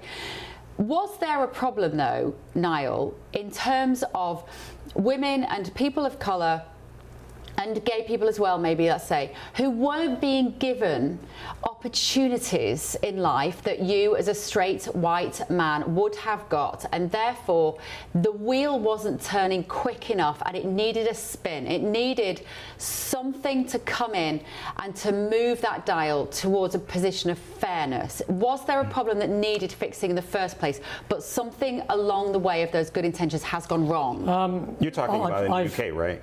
I mean either the UK or the US. Yeah, I've been, United States, so I think you might answer in the UK. I'm firmly opposed to any kind of race-based policy in the UK or in the United States, and I think that, and I go back to the vision of Martin Luther King Jr., who never advocated policies of affirmative action. He simply wanted everyone to be treated the same, and that this is the approach that we should see, really, an end to race-based policies, an end to DEI policies, and no one judged based upon the colour of the skin, but simply judged upon their ability to. But why was Martin Luther King asking for that? Why was he advocating for that? No, of course. I mean, of course, he wanted an end. He wanted to end to racial discrimination. How do you get there? He never advocated the affirmative action policy. But how do you get there? How do you get to this? How do you get to this race neutral, this gender neutral, this colorblind society? How do you get there? What Martin Luther King actually advocated was doing it through law. And that's what we saw take place. Well, I mean, we did see the law fundamentally change thanks to the courage and heroism, people like Martin Luther King Jr. But what we have seen is the growth of a huge race-based industry, actually, DI industry, which Niall, can I just jump in quickly and ask you this question, really, please? Niall, just quickly, it's really important. Niall has been very clear. Niall has been very clear. He says he does not want people to be judged or treated differently according to their skin colour. So I assume, therefore, that you reject Kemi Badenoch's call for more black men to be stopped and searched on the basis of their skin colour. Well, firstly, I think that Kemi Badenoch's addressing the issue of crime in London and in big cities in the United Kingdom. And I think she's simply talking about reducing crime, making the streets much safer, and that includes making the streets much safer for the black community in London, for example. And so, this is what she's talking about here. She's talking about reducing crime. I don't think she's talking. No, she's asked specifically for more black-skinned people to be stopped and searched, and therefore you would reject that on the basis of what you've just said on national TV, a station that's going out in Britain and America. You've said that people should be not judged on the colour of their skin. Reducing crime, actually, based on statistics, it's as simple as that. Also, Matthew, I must say, your accusation against Paul of being racist is absolutely disgraceful. You should apologise to him right now. This was an appalling tag without any foundation. You're talking nonsense. I didn't call Paul racist. Paul said that if I were to call him racist, he wouldn't mind. It was Paul who suggested I was calling him racist. I wasn't calling Paul racist. Take a look in the mirror, Matthew. You've just been caught in the headlights of your own nonsense. You've said that people shouldn't be judged on the colour of their skin, and in the same breath defended Kemi Badenoch, who has called for more black people to be stopped and searched. You've lost the argument. You've lost the argument in the full glare of the studio lights. Look at the statistics, actually, Matthew, and look at look at the background of those committing crimes. Kemi just wants to make the streets safer for everybody. Is that a bad thing? Of course, you Liberals turn this into some kind of racism. You've lost the argument, Niles, because you've just shown yourself to be hypocritical. And your accusations of racism against anyone you disagree with is the typical Leave Paul to defend himself. You've lost the argument. You've lost the argument. Elites, actually, who have completely lost the intellectual argument a long time ago. You've lost the argument. Now you can say what you like. You've got a two-tier ideology. You've got a two-tier ideology. You tell us on the one hand you want people to be not judged on the colour of their skin, and you support Kemi Badenoch, in saying that you want more people stopped and searched on the basis of the colour of their skin. You've shown yourself to be hypocritical. You've lost the argument. Just apologise. Stop and search works, and it saves lives, actually, on very dangerous streets. Surely that's a good thing. You've just told us you don't want people to be judged on the colour of their skin, except you do. We've got an hour and 20 minutes left to go, so we can still thrash this out a little longer, but we do need to move on now because I think I've got a guest waiting for me. If you are a regular user of X, formerly Twitter, you might have noticed some really unusual messages cropping up on your timeline over the last few days. They're billed as adverts. They're showing Reform leader Nigel Farage attacking the Bank of England boss Andrew Bailey in a variety of ways on the set of Question Time. It's very odd. They are, in fact, sophisticated deep fakes made using artificial intelligence. If you click on the link, you're taken to a fake BBC post with links to online trading websites. And tonight, the Bank of England has spoken out to warn the public of AI-related scams online, urging people to be vigilant to this kind of content and report it when they see it. Nigel Farage told reporters earlier that he'd been in touch with X about getting these adverts taken down, and the think tank, the Henry Jackson Society, fears that the ads could be foreign interference. So let's talk now to Emma Schubert, Research Fellow at the Henry Jackson Society. Emma, thank you so much for joining us. So what kind of foreign interference could be behind these very strange AI adverts? Well, it could be a variety of things. First of all, we conducted something called a network traffic analysis of one of these landing pages that looks, as you said, like a sort of a crypto trading site. And it showed us that the entire site is running off of a single server in Belize. And that's highly unusual for any real business site, especially one pretending to offer any kind of crypto trading. And this is actually a classic signature of a scam site or a disinformation landing page. And it's attractive for petty criminals and also ideologically motivated criminals because these kinds of sites are really easy to set up. They're very cheap to run, and it's actually very hard to get them to be taken down. So Belize has become a bit of a hotspot for something called bulletproof hosting. These offshore providers will sell anonymous servers, and then it's very, very difficult to get them taken down because they're notoriously slow or refuse to take down things like this deep fake, for example. So it could be sort of a not necessarily ideologically motivated, but still criminal clickbait scam. So that's important to keep in mind. It also does, however, fit the pattern of state activity from state actors like Iran and Russia, who we know have and continue to use crypto fronts and disinformation networks as well on these kinds of websites. So we don't necessarily know what it is, but regardless, it's something that we should be very worried about. And I imagine this exists, Emma, in some very grey legal space in 2026. Like, would Nigel Farage have a case against somebody? Could Elon Musk, the guy that owns X, be held responsible for having these things on there? Like, where does it sit legally? Well, as you said, it's very, very grey. One of the interesting reasons why Belize is becoming a hot spot for this kind of activity is because it exists very much outside of the Western sort of regulations and rules and laws. So, and that's done deliberately, of course, because it's very difficult to get these anonymous servers to abide by the regulations that we abide by in the UK and in the West generally.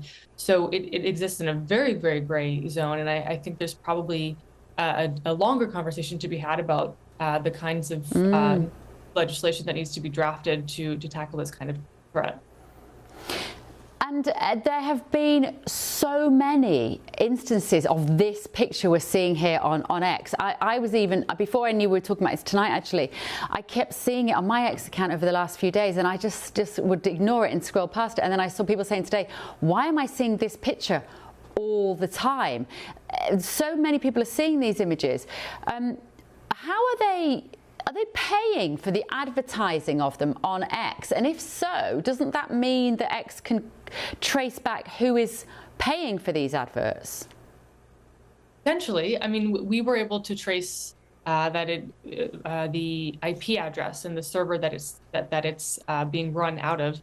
And it's interesting because that server has actually already been flagged by multiple security personnel and commentators as a website. It's a small company that runs a website out of Belize that is linked to things like fake crypto and fraud and scams. So very well. I mean, it's very difficult to know exactly who is running it, and if there's an ideological component, I think that would be interesting to find out. But it's very difficult. As you said, it's a gray zone. Emma, thank you so much. Emma Schubert there, Research Fellow at the Henry Jackson Society. Let me ask my panel about this, because you see, there's so much in the media at the moment about the fact that Keir Starmer is trying to clamp down on the tech bros with this back channel, taking away the encryption of our mobile phones via client-centered, which basically means you'll have software on your phone whether you like it or not, and the government will literally be able to, anybody really will be able to see with what you've got on your phone, what pictures you're taking. And so when something like this pops up on my feed time and time again, I'm wondering, what is this nudging us towards? How are we being played here by this? And I just wonder if what is going on here. Belize is very strange. I think it's a very dangerous move, really. It's Orwellian. It has echoes of, East Germany, frankly, under communist rule, and I think that this kind of thing will be copied actually by authoritarian regimes across the world. It's the sort of thing, of course, the Iranian regime would deeply love to to implement, of course, and so I just think it's a dangerous pathway. And this Labour government, of course, has arrested, detained, even jailed, I mean, thousands of people based on simply what they've said on social media. And so this is a very dangerous path forward. And I think that this is classic, socialist authoritarianism that we're witnessing, and it can easily be used, of course, to suppress freedom of speech, to monitor those they dislike, and so it's a high risk path, I think, for any free society to take. And frankly, I don't trust the Labour government one bit, actually. I mean, this is a government that doesn't place any value, frankly, upon freedom of speech or even freedom of thought, frankly. So it is very Orwellian, actually. Yeah. Eric, we've kind of brought two stories together there. This strange viral deep fake on X that we're seeing there of Nigel Farage, but sit that beside a government that is trying desperately in the UK to get their hands on our phones so that they can monitor them all the time. And hopefully you feel relieved that you live in this country where your president is certainly not making those overtures and is saying the polar opposite to the UK government, saying stop going after people's privacy. It's interesting. I think it was about 2 weeks ago, I moderated a discussion with an author of a new book. It was called Digital Coup, and how authoritarian governments are attempting to thwart democracy, and the book largely focused on Russia, Iran, and China, and how they played heavily in most recent presidential elections here in the United States. And so what you're seeing in the United States is there is a more hands-off approach to social media companies, which is quite opposite of what is taking place all throughout Europe right now, in fact. And of course, and one of the reasons why that's happening in the United States is because lawmakers, quite frankly, either simply don't understand algorithms and social media companies and how, in fact, to regulate them. But I suspect they would not do so even if they knew how. But I do think what we're seeing is this is becoming, I think, an increasingly complex issue that right now many people simply do not know how to get their hands around. And of course, you do here in the United States have a president that actually owns a social media company. So I think that is making clear where the United States stands in terms of that, even though we are seeing a rise in many authoritarian regimes that are attempting to play heavily in how they thwart democracy in the U.S. Paul Cox, had you seen this weird AI advert of Nigel Farage fighting with the governor of the Bank of England? And have you seen it in unusually large amounts that makes you wonder what else is going on here with this particular ad? Answer the question A, yes. Answer the question B, yes. And I'm getting well fed up with it, is the answer. I'll open up X very regularly. I'm a frequent user of X, and it's coming from multiple accounts as well. So at first I was like, I don't want to see this, I don't know what this is. Then I started blocking, and then that's becoming numerous now. So I haven't got the time to block these accounts. I have no idea how it perpetuates quite so well, but it does. They must be spending a tremendous amount of money as well, because a lot of those accounts are verified, which means that they've paid. They're paying a subscription to have that blue tick. So this is orchestrated, and it's very, very frustrating. At no point, though, did I ever look at that and think that's real in some way, because I might have heard if the first one I saw was Nigel Farage punching someone on Question Time, and I thought, you know what? I know I've had a nap this afternoon, but I think I might have noticed if that had gone on. So at no point did I believe it, and I hope no one else did either. How about you, Matthew Studland? You're no stranger to X. Have you seen this ad repeatedly? And if so, what is it doing to us? What is it trying to nudge us towards, Matt? I don't know specifically what this ad is trying to nudge us towards, but what I would say is, well, three things really. First of all, I don't for a second think this Labour government is authoritarian. I do have certain concerns if there were to be a reform government. That's probably a conversation when we have more time to debate it. The second thing I'd say is clearly there are tensions between our privacy and our desire to live in security and also in a world where children are not sexually abused online, and all sorts of horrific things go on online, as we know they do, terrorism being another. So there is a tension there, whoever's in government. And the third thing I would say is my much greater concern than government surveillance in this country. And government surveillance, by the way, I mean, we are surveilled the entire time by the state, aren't we, and by local authorities. Just think about the number of cameras as you walk down streets in towns and cities in Britain, and no doubt in America as well. But my far greater concern, actually, is the power of big tech. You just think of the story we're talking about at the moment, this AI. Now, it might be perfectly obvious to Paul and to most of us that Nigel Farage hasn't actually got into fisticuffs with the Governor of the Bank of England. But we know that the man who owns and runs X, which has enormous power and has huge influence on what we talk about on television and the newspapers and in society, spreads certainly misinformation and also potentially disinformation. That is a really scary world in which we live, and we are still negotiating the fallout of that. I think it's fundamental to why we are such a fragmented society and why the temperature is running so high at the moment.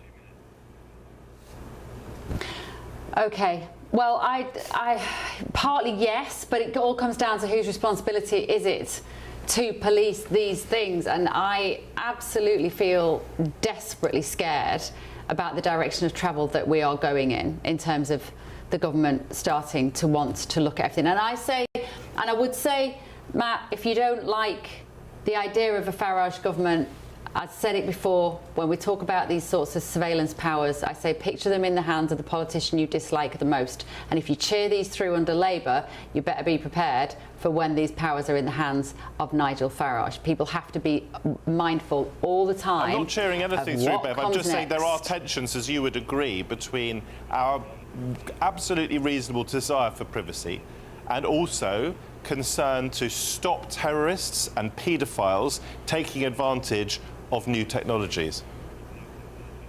Do you know, funnily enough, my concern about phones with kids is not the paedophiles. I think paedophiles are going to paedophile. They don't need a phone to do it. They didn't need a phone to do it for hundreds of years. But what I would say is my bigger concern with children is the addiction, and adults, the constantly going back to the phone, the not being present in the room, the not making eye contact, the attention span being absolutely atrophied, and the absolute putrid nonsense that they are digesting for hours and hours and hours every day, and how that is changing their brains.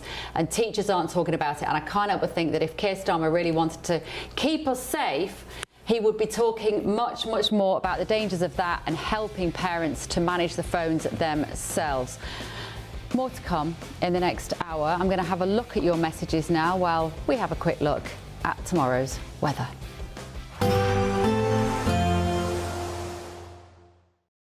Today, clouds overhead, total zen within. Boxed Solar sponsors the weather on GB News. Hello, very good morning to you. This is your GB News weather update from the Met Office. It's a day of sunshine and showers today, similar to yesterday, with the risk of a bit of thunder, some lightning and some hail as well. Now, there is some sunshine through the day.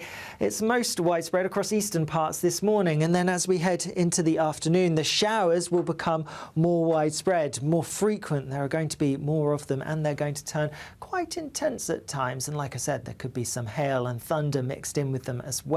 Temperatures are around average for the time of year, so feeling pretty warm if you get any sunny breaks away from the showers, but you may still need to take a coat out with you if you're heading out because of the potential for those downpours pushing through. Into the evening, more showers across parts of Scotland. Worth bearing in mind the winds are a bit lighter here, so the showers will be slower moving. As a result, we could see rainfall totals in a few places building up if you get caught out by a few downpours one after the other. The showers across Northern Ireland will be pushing through a little bit more quickly, and across England and Wales, stronger winds here means they'll rattle through relatively quickly. As a result, whilst there could be some intense downpours, we're less likely to see the higher rainfall totals building up. Then later on overnight, most of the showers will die out, leaving things largely dry for a time, sticking with drier, clearer weather towards the east, but further west, a frontal system pushing in is going to bring cloud and some persistent rain, particularly across Northern Ireland. In the east, with the clearer skies, temperatures here dropping into single figures, staying a bit milder further west because of the cloud and the rain that's arriving. That wet weather will then push its way northeastwards across the whole of the country through tomorrow morning. It is going to be some persistent rain that we'll have, and it could be quite heavy as well across North Wales, across parts of the Midlands, Northern England, and later into Eastern England, with something a bit drier but still quite cloudy and a bit damp following in behind. Temperatures similar to today, but a different feel to things with more persistent rain. Bye-bye. Today, clouds overhead, total zen within. Box Solar sponsors the weather on GB News. Britain deserves a newsroom that puts the facts and your voice first. Well, and that's what you get on GB News. Lively debates, lively conversation. And we're not afraid to hold power to account. And each other. So join me, Andrew Pierce. And me, Miriam Gates, for Britain's Newsroom, weekdays from 9:30 on GB News. Bold. They are under no illusion. Ray, are you a human trafficker? Boundless. I've had enough of the nonsense, and I'm not afraid to say it. Don't get this on the BBC. Every weeknight, I tear through the headlines. The smell of gasoline. Should we be worried about it? From Westminster madness to cultural war chaos. What I'm going to do now, they are throwing things out the car as we speak. Get ready, Britain. Here we go. Patrick Christie tonight, weeknights from 9 p.m, only on GB News, Britain's news channel. From the school run to the home run, watch a new show for all of Britain. He can say whatever he wants. A straight-talking show where all voices are heard. And, you know, when are we going to stop talking about smashing the gangs and actually do it? With the stories that matter from every part of our country. There's a bit of a crash landing there for your Chancellor. Bold, fearless and standing up for you. That's me, Martin Daubney, 3 p.m. till 6 p.m, weekdays, here only on GB News. The People's Channel, Britain's news channel. From court mornings to warm family brunches, from football to tennis, in the car, in the kitchen. GB News Breakfast is there with the stories you need and the conversations that matter. Anyway, let's talk business. Well, it has been a historic night in British politics. It's astonishing, isn't it? We're here again to start your day just right. GB News Breakfast. Every morning from 6 a.m. Only on GB News. Britain's news channel. Westminster's full of talk, but out here, it's the real world. Am I allowed to talk now? No, that's it. This is where it matters, real people and real lives. That's what politics is all about. In fact, has Trump made a good start? No. Straight answers, no spin, and just a couple of pints. How many fingers have I ever got up? About 10. So join me for Lee Anderson's Real World every Friday at 7 p.m, only on GB News. The People's Channel, Britain's news channel. Some people enjoy lazy Sunday mornings, but not me. What's the truth of the matter? So that's a very live question. Would you support him if he waters down these plans? Before the spin sets in, I'll be getting to the truth. This is personal. No soft questions, no easy answers. It's one thing if the state has rules in this country. It's another thing whether the police and others actually police them. Setting the agenda and holding those in power to account. You can't really blame her if the system is set up this way. You will not want to miss it, trust me. The Camilla Tominey Show, Sundays from 9:30, only on GB News.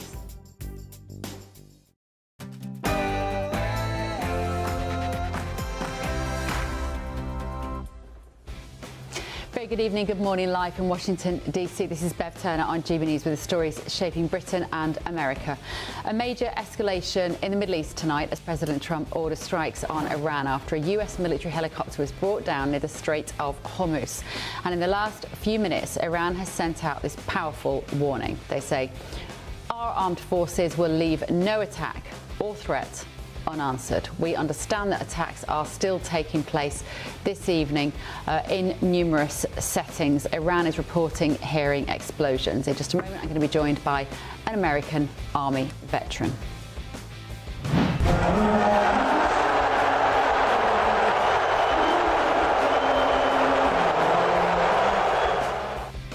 Well, that was last night in Madison Square Gardens.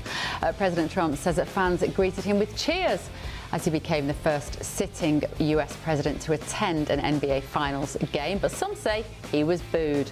We'll debate that. Also tonight, a major children's publisher, Ladybird Books, has sparked a backlash from a Muslim publication after posting a Pride Month illustration showing a Muslim woman in a hijab alongside another woman and a baby. Now, can LGBT and Islam coexist? It's been extremely controversial, that particular book, particularly amongst the Muslim population. I'm Bev Turner. This is The Late Show Live.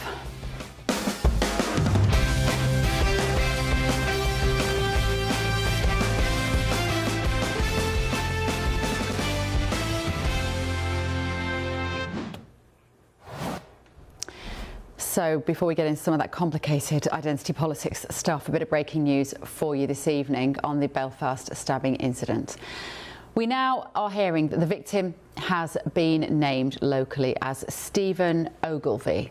The police service of Northern Ireland said the man is in his 40s and remains in a serious condition in hospital and is receiving treatment for serious eye, face and back wounds. A neighbour told the Daily Mail he is a vulnerable person. Apparently, he lives in the same flats as the man who attacked him. Now, there is a lot of information swirling around as to what's happened. They go on. Nobody knows for sure why Stephen was attacked. So just to bring you up to speed with that again, the man who was attacked last night in Belfast has been named as Stephen Ogilvie, a man in his 40s, and he's considered to be a vulnerable person who is living in the same block of flats as the man who attacked him. A 30-year-old man has been charged, of course, with attempted murder.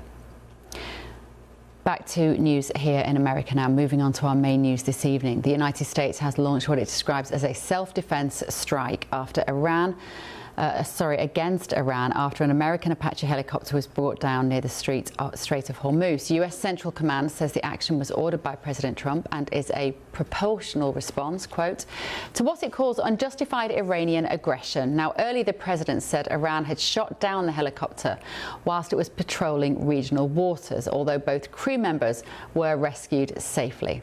Tehran have defended carrying out offensive military operations in the Straits and says any further action by Washington will be met with what it calls a decisive response. The escalation comes as the White House continues to pursue a wider agreement aimed at curbing Iran's nuclear program, with President Trump insisting that a deal could still be reached within days. But there are also signs of tension between Washington and Tel Aviv, with Vice President J.D. Vance acknowledging that the United States and Israel do not always share the same interests when it comes to Iran and a potential nuclear settlement. Israelis and the United States, we have a lot of shared interests, but we also have some situations where our interests diverge. And I think where the president has been very clear here is that while Israel obviously has some objectives that it has, the United States' main objective in Iran is to ensure that Iran does not have a nuclear weapon. And we've actually, thanks to what's happened over the last few months, but really over the last year and a half, we've created the space necessary where the president believes, and I think that he's right, that we can get the long-term settlement to Iran's nuclear deal. Now, Israel may like that, they may not like that, but fundamentally, we think this is in the best interest of the United States of America. So we're going to keep on pursuing it because that's what the President of the United States was elected to do. That's what we have to do in order to properly serve the American people. So that was J.D. Vance talking earlier today. As I say, the attacks are ongoing. There are multiple reports coming out of Iran of locals hearing explosions. U.S. military says that forces struck Iranian air defense, ground control stations and surveillance radar sites near the Strait of Hormuz. The IRGC responded by warning of more severe responses if U.S. hostility continues. Let's talk now to US Army veteran who served in Iraq, Justin McLean. Justin, thank you very much for joining us. It doesn't sound good, to state the obvious. It really does sound like the conflict is ramping up. Where do we go next? I wish I could give you a straight answer. With negotiations like this, with having, between the United States and Iran, and then having Israel involved with it, we have to be very, very careful. And when you have an incident like this, whether it was intentional or was an accidental hit. I'm leaning more towards the accidental hit when you're talking about our advanced technology with the Apaches. They may have just been trying to get surveillance, but it's a very precarious situation. I mean, everybody's kind of tightrope walking on a knife's edge, trying to figure out what's going to be beneficial for everybody. I had a guest on earlier in the show, a helicopter pilot, who was positing various theories that it could have been mechanical failure that brought down the helicopter. And unfortunately, we know that the two soldiers inside, the two pilots, were fine. We understand. Or it could potentially have been, he said, a false flag on behalf of Israel because of the tension between Israel and America tonight. What do you think is the most likely scenario? Because it would be a huge success for Iran if it does turn out that it is one of their drones that has deliberately brought down this helicopter. It would be a monumental success for Iran if they actually took down an Apache helicopter with one of their drones. We have to be very, very careful about misinformation. I mean, look what's going on in social media right now. Before I start pointing fingers, I just want to point out that our helicopter pilots are the best in the world. We train our helicopter pilots to survive water landings, and so it's a blessing, you know, for these guys to walk away. But we're ready for every contingency. So it may have been just a stray drone. It may have been, I mean, it very well could have been Iran.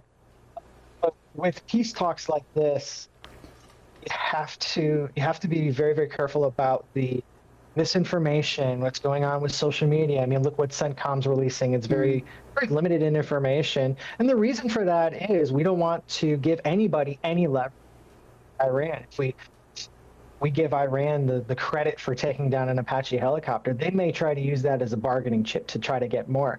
Being so close to the end of these talks, we have to stay focused on that, and every little incident is going to pull people away from the table, and they're going to try to use this in any way. We have to be very careful about the misinformation out there, what's getting posted on social media, and just try to keep an even keel on our emotions. Let peace talks go. Yeah. What do you make of, and we might lose your line a little bit, but what do you make of America describing them as defensive attacks? Why have they chosen to use that phrase? I think it's more PR than anything. I think it just sounds better to say that we're reacting to it. You know, we want it to appear that we're sincere at the table. So whether it, you know, whatever the reasons are, but we're going to use every situation to try to gain the upper hand, because ultimately these peace talks need to benefit the United States and our allies, but mostly for the United States as much as we possibly can. So we're going to use every advantage, just like every other nation. Yeah.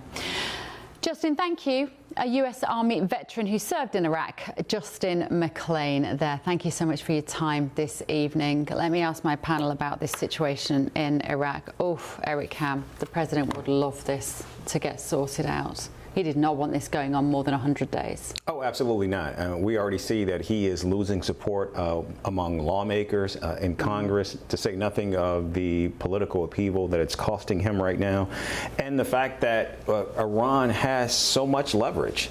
And also the fact that the president, it was reported today that the president has said 37 times that we're close to a deal, and he has been saying that since March. And it doesn't appear as though the sides are even remotely close, because we know that Iran has made the fact that they want attacks on Lebanon to end. They want 24 billion unfrozen in their assets, and they want to actually pivot on the uranium talks. All of those are red lines for the Trump administration. So while he says that the United States and Tehran are close to a deal, what we're seeing here is both sides are still at loggerheads on those three key issues. And so I don't see how a deal gets made in the short term, considering right now it appears as though both sides are really far apart on what is necessary in order to get that deal. Yeah. Lloyd at home has just said, evening Lloyd, America will never win this war with Iran. Israel will never stop bombing Iran. They never have. They never will reach a peace agreement between Israel and Iran. Trump has made a mistake. He should have stayed out of it. It's cost America and the world billions. And in the end, nothing will change apart from the division between these religions and countries. Is he right? I don't think so. I think that firstly, Trump was right to strike the Iranian regime, and the United States has set back Iran's nuclear ambitions for many years. There's no doubt about it. They've seriously degraded Iran's ballistic missile capability, and so from a military point of view, there have been some significant strategic wins here, and the military campaign was very successful. But in the long run, of course, this is an immense challenge. It's also the challenge is further enhanced by the fact that not one single NATO ally has actually stepped up to the plate to fight alongside the United States. If you had a coalition of NATO partners working with the United States to reopen the strait, sending warships to assist the United States, I think that would make a difference. The US as a world superpower cannot do everything on its own, and we've seen a remarkable lack of support from European countries, of course, who are heavily dependent upon reopening the strait. But there's a culture of appeasement in Europe, and I think that only helps the Iranian side. But I firmly believe the United States was 100% right to take military action against a monstrously evil and barbaric regime. There was an expectation in Washington that these strikes might result in a revolution in Iran. That hasn't materialized. That's really because the Iranian regime cares nothing about human life. I mean, they will just brutally kill their own people here. And otherwise, I think you would have seen a huge uprising. But, I think that leaders in history who take risks and who are willing to stand up to monumental evil should be applauded rather than condemned. And let's face it, every major leader in Europe has been sitting on the sidelines doing absolutely nothing whatsoever. A lot more could have been done by our allies to support the United States. They've done absolutely nothing at all. The war could end much earlier, actually, if the entire free world was united together, taking on this barbaric, and it is a fundamentally evil dictatorship. I'm really barbaric and savage, horrendous. Right? Really, they behave like a bunch of savages. This dictatorship. But the rest of the world sits around doing nothing whatsoever, and they're part of the blame, frankly, for this war just dragging on, because no one else is actually willing to lift a finger alongside the United States. Paul and Matthew in London, if you're just joining us, Paul Cox and Matthew Sutherland are in the London studio for us this evening. Paul, we have been talking about this Iran war now for over 100 days. And I don't think at the start of this, I didn't think that we would be here at this point. A lot of people will say that was incredibly naive of me, and possibly it was. Did you expect that we'd be here now and still no sign of a peace resolution? It's a really good question, because I'm trying to think back. If, in hindsight, and if we look at all of the Middle Eastern wars, of course we're still here at this point. What we've got now is a Western civilized society versus theocratical, ideological regime in Iran. Those two things. This is not apples and oranges here. This is apples and oranges, not apples and apples. And of course it's going to go on, because the things that motivate both sides are very different. At the moment, the US are sort of holding them down and saying at some point financially this will be too much of a burden and they'll have to concede on all the points that Eric seemed to be incredibly well informed on, by the way. Is Eric part of the negotiation team? Now, I learned more from Eric when he was talking than I have done in the last 100 days in terms of the red lines. But when it first started, like Niall has said, I thought it was a good idea to rid the Iranian regime of their nuclear power. But I always wanted to know, and something we've never really found out, is exactly what the end goal is. Because at the moment, negotiating a peace just means that some other point in time, someone's going to have to go to war with Iran. Yeah. Matthew? Just let's turn, Bev, the clock back a little bit further. Donald Trump sold himself, did he not, to the American people ahead of the last election as the anti-war president. He told the world that he was going to stop the war in Ukraine, Putin's invasion of Ukraine on day one, I think. He was shown to be incapable of stopping the war in Ukraine. And he then started, along with Israel, a war with Iran, an evil theocracy, as we all know.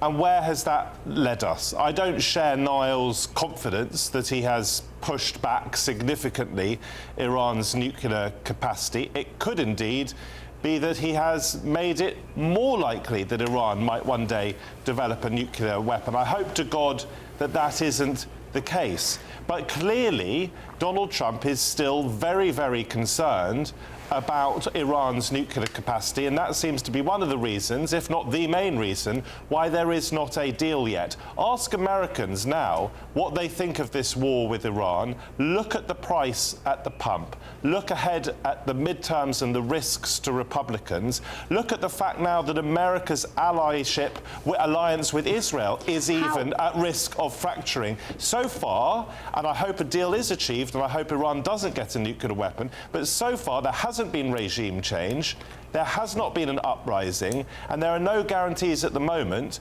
that there isn't going to be a nuclear Iran. All we've got at the moment in Britain and America is much higher gas prices at the pump. Just to understand that, how likely is it that Iran's nuclear capability is better now than it was 102 days ago, given that they've bombed the living daylights out of them? So the concern is that they have now replaced a cautious, evil but cautious leadership with a leadership that is younger and more risk-taking, and because of the existential pressure on the Iranian regime now more than ever, not only have they closed the Strait of Hormuz and are holding the world to ransom very effectively and very wrongly in my view obviously, but they are also potentially more motivated than ever to try to develop a nuclear weapon. Go on, Eric. What makes Iran so strong now is the fact that not only have they closed the Strait of Hormuz, but they also have the ability to close the Al-Mandab Strait as well. So we're talking about more than 30% of the world's goods actually traveling through these two straits. And what Iran has shown, and what President Trump and Netanyahu have done now, is they have given Iran more strength, more influence than they've ever had. The fact that I actually spoke to an expert who said that Iran this year is going to make more than $75 billion as a result of this war.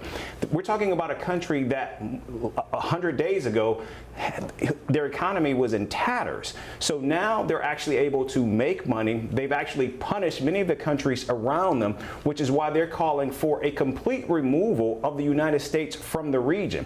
They've already attacked at least 16 bases of the United States that have made them uninhabitable in the region. And now the United States is spending more than $2 billion per day. So you've got the United States expending blood and treasure in the Middle East. And now you have Iran, which is now saying that we're going to actually charge fees and tolls for people to travel through these straits. That is going to allow them to actually make more money and allow themselves to be able to, if they so choose, to actually build up, not tear down, their nuclear program and capabilities. And who, in fact, is going to stop them? Because we have seen the United States under this president is simply unwilling to go as far as he needs to in order to permanently put an end to that nuclear program. Niall, I would just, respond to to those, of course, very, I would say, eloquently put remarks by saying that the Iranian economy is in very serious trouble. The US naval blockade actually is having a very significant impact actually upon Iran's ability to survive, actually, in terms of maintaining its economy. There's no doubt about it. And this idea that Iran will gain economically from this conflict. I simply don't think that's the reality. It's already happened. It's not about what Iran will gain. Iran has already begun to gain as a result of it. It's unsustainable, and I think the Iranians know this as well, which is why they're talking to the United States. My view is that the US has got to go in even harder against Iran. I do think the president is seriously considering a renewed wave of even bigger attacks against the Iranian regime, completely fundamentally cripple its energy infrastructure, bring the regime completely to its knees, wipe out this new generation of leadership. They seem impossible to deal with, negotiating with. What do you think Iran will do to its neighbours in the Middle East, Niall? Sorry, what's that? What would you think Iran's response will be to its neighbours in the Middle East, like, for example, Dubai? Look, they're running out of missiles. That's the reality. Iran cannot sustain a long-term conflict. The United States can. The US, well, the president is appealing now for a $1.5 trillion defense budget. That's an increase of $500 billion.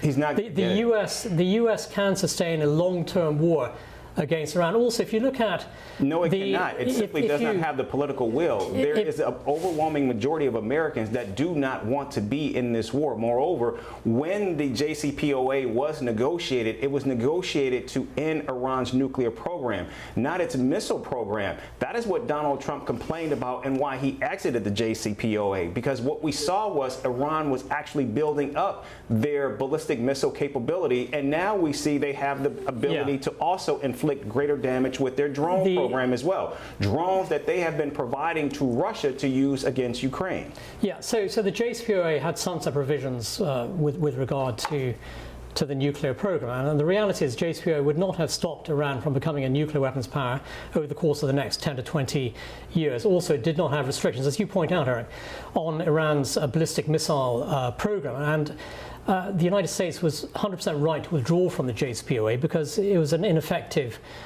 deal. But the US has to see this mission through. It is significant that if you look at Republican support, these are MAGA supporters, supporters of the president, support for the war remains very strong at over 80% of Republican voters backing the war. This is the main factor, of course, for the president, I think, is maintaining the support that he has. And it is significant. The vast majority of US conservatives back the war still. 100%. And so this is a very significant aspect. It's not going to save them at the midterms, Niall. It's not going to save them at the midterms. I think that what is far more important is preventing Iran from blackmailing the world, preventing Iran from becoming a nuclear weapons power. I think this is what is most important. Yes, it's the world's biggest state sponsor of terror. And also, there's much to be said for a US president who stands up to evil. And the United States is the one country in the world, along with the Israelis, of course, who are prepared to fight against this kind of evil. The British government, in contrast, led by useless, weak-kneed Keir Starmer, does absolutely nothing. So how do you explain the ceasefire, Niall? The ceasefire has been going on for 2 months.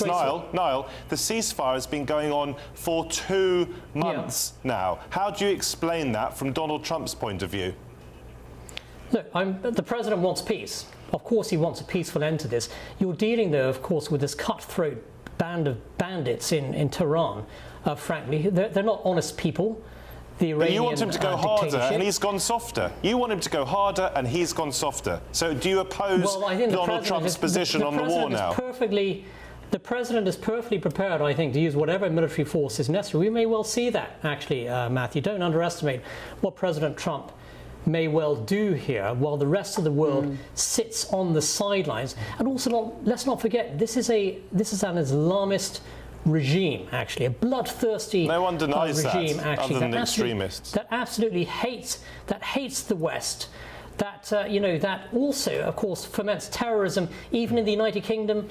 You're absolutely right, but the president has no good options. He can either give Iran what they want, and of course that will end his presidency, or he can choose to go the escalation trap route, which is go all in, as you say, and then that ends his presidency. So either way, he's backed himself into a corner on this, and there's nowhere for him to go. To say nothing of what it means of U.S. allies in the region who have not gotten the support from the United States as a result of the persistent bombing by Iran in many of their neighboring countries. And you can just tell from what they are asking what they want. They're basically telling the global hedge fund, get out of the region and that will end the war. That makes clear how much leverage they have in these talks. What President Donald Trump is doing is he's trying to stall for time, recognizing that there are no good options for him.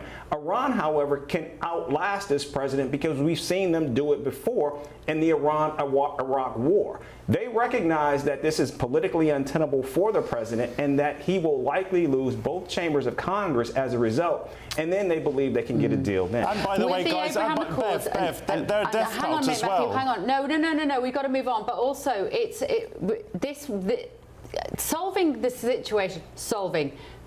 tempering the situation in Gaza, certainly in regards to how bad it was 12 months ago or more, and also therefore sorting out the situation in Iran. I very much believe that this was America's plan to create this peaceful and therefore prosperous Middle East. We've seen the pictures of the Gaza Riviera. The ambitions for the area are high, and I do believe that President Trump wants to leave office, or wanted to leave office, with the Middle East in a more peaceful place than any of us have seen it in our lifetime. I do think that was a part of it, and this chess piece of trying to sort out Iran was so critical to that particular goal, and it is clearly not within their grasp at the moment. They clearly haven't got a control of the situation the way they want to, and I don't see what the off-ramp is. Go on, Matt, last word. Just very quickly, don't forget, we are dealing with a death cult as far as the Iranian regime is concerned. If they are as religious as they claim to be, then they are prepared to die, and that is a very formidable and wicked enemy. Absolutely. And you get into those sorts of conflicts if you know what you're doing. And my concern is that Donald Trump did not know what he was doing. Well, multiple people on this desk have said the problem with Iran for decades is that they've been treated as equals by various presidents, and they thought that President Trump would come in and not treat them as an equal, and yet he is actually affording them a huge amount of respect and courtesy. To your point, Niall, he isn't going as hard on them as people would like them to, or being anywhere near as aggressive. That might change, of course, as the days tick by. Right, let's have a look at the front pages of tomorrow's newspapers, shall we? The Independent is leading a plea for calm after sickening Belfast street knife attack. Obviously, the papers have pixelated out these incredibly distressing images of the guy on the floor. We now know his name, and we don't know the name, of course, of the attacker. We know that he was from Sudan, is what we do know. The Express is leading with the very best of humanity. I do like the way the Express have covered this story, actually. Residents praised for taking on Belfast street knife attacker. As we see there, local people came out with a, what's it called, that wooden... It's some kind of spatula. Well, it's bigger than a spatula. Yes. It's from a sport. It's from a sport, isn't it? It's not lacrosse. It's. I'm sorry. I'm showing my ignorance of a sport in Ireland here. Looks like kind of or in the UK. Actually, I think it's a traditional, like the Republic of Ireland. It's a traditional sport, an Irish sport that has clearly been played. I'm appalled myself. I don't know what it is. Extremely courageous, I have to say, what they were doing. Phenomenal. Absolutely incredible actions of these people. Really incredibly brave. The Daily Mirror. Now, this is an interesting one. I absolutely thought this would go on the front page of the Mirror when I saw it yesterday. This is fury as Somalian referee humiliated at immigration. This is a Somalian referee who was supposed to be working at the World Cup, which of course starts in America this coming weekend, and he has been turned away because presumably he's Somalian. Very controversial. The Metro is leading with historic day for victims terrified by train pests, hair grabber sentenced under new law. Hopefully there is a new law. I think one of the most terrifying moments of my day is when my girls go on public transport. I find it incredibly difficult. Some of the worst experiences I've had on my life, actually, at the hands of men have been on public transport. The Telegraph are leading with beheading suspect entered the UK via the asylum loophole, says the Daily Telegraph, with a little less pixelation actually on the face of the perpetrator of that act there. The Daily Mail are running with Sudanese knife attack suspects got asylum after taking back door to the UK. Again, of course, everybody's leading on this really shocking story. The Sun, evil in his eyes. And a picture there of the guy in the middle of the paper there is the bloke who came out to save the victim on the ground. He's the neighbour who obviously intercepted the guy and as the police, just before the police arrived. And The Guardian are running on violence erupts in Belfast after protests over stabbing attack. And a picture of one of the buses completely ablaze. And the iPaper, police plead for calm after knife attack as far-right push for protests across Britain. There it is, the word far-right push for protests. I would absolutely argue that some of the total scallies that have set fire to cars and buses wouldn't even know the definition of far-right and probably wouldn't even define themselves as particularly political. So again, the very sort of liberal use of that word there. And the Times, refugee charged with medieval knife attack. So let's have a quick look, shall we, at what do we want to look at? Would you want to, let's talk about this idea that they are far right, Niall, again, the iPaper. Yeah, I think it's very lazy and misleading reporting there. You know, at the end of the day, many of those, you know, on the streets of Belfast, burning cars and so on, are just, you know, these are not political protesters. They're not staging some political protest. This is an excuse for violence by criminal elements. We're seeing that in Belfast. There are, of course, and just sort of hooliganism. It's not even necessarily violence. It's hooliganism. Just setting a wheelie bin on fire. You know, these are not people who, frankly, care really about political matters. These are criminal, thuggish elements. And it's unfortunate, of course, that you have whole communities now in Belfast being painted with this brush by papers like the iPaper, for example. Very misleading headline. This is not political. This is you know, thuggish criminal behaviour. And meanwhile, of course, there are huge numbers of people in Northern Ireland who are absolutely outraged by this evil attempted beheading, but they're not the ones out on the streets burning buses and cars.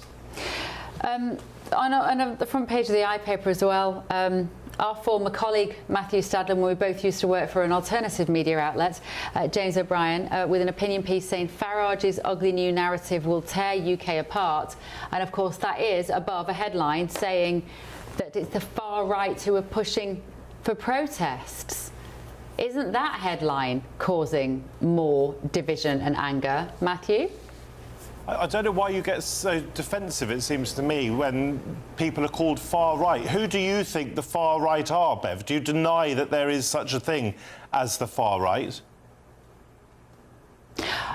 Absolutely not. But I can tell you that the genuine far right, who tend to be sad men sat at home in their bedrooms with swastika tattoos, are not a 15-year-old who set a wheelie bin on fire in Belfast. Don't you agree?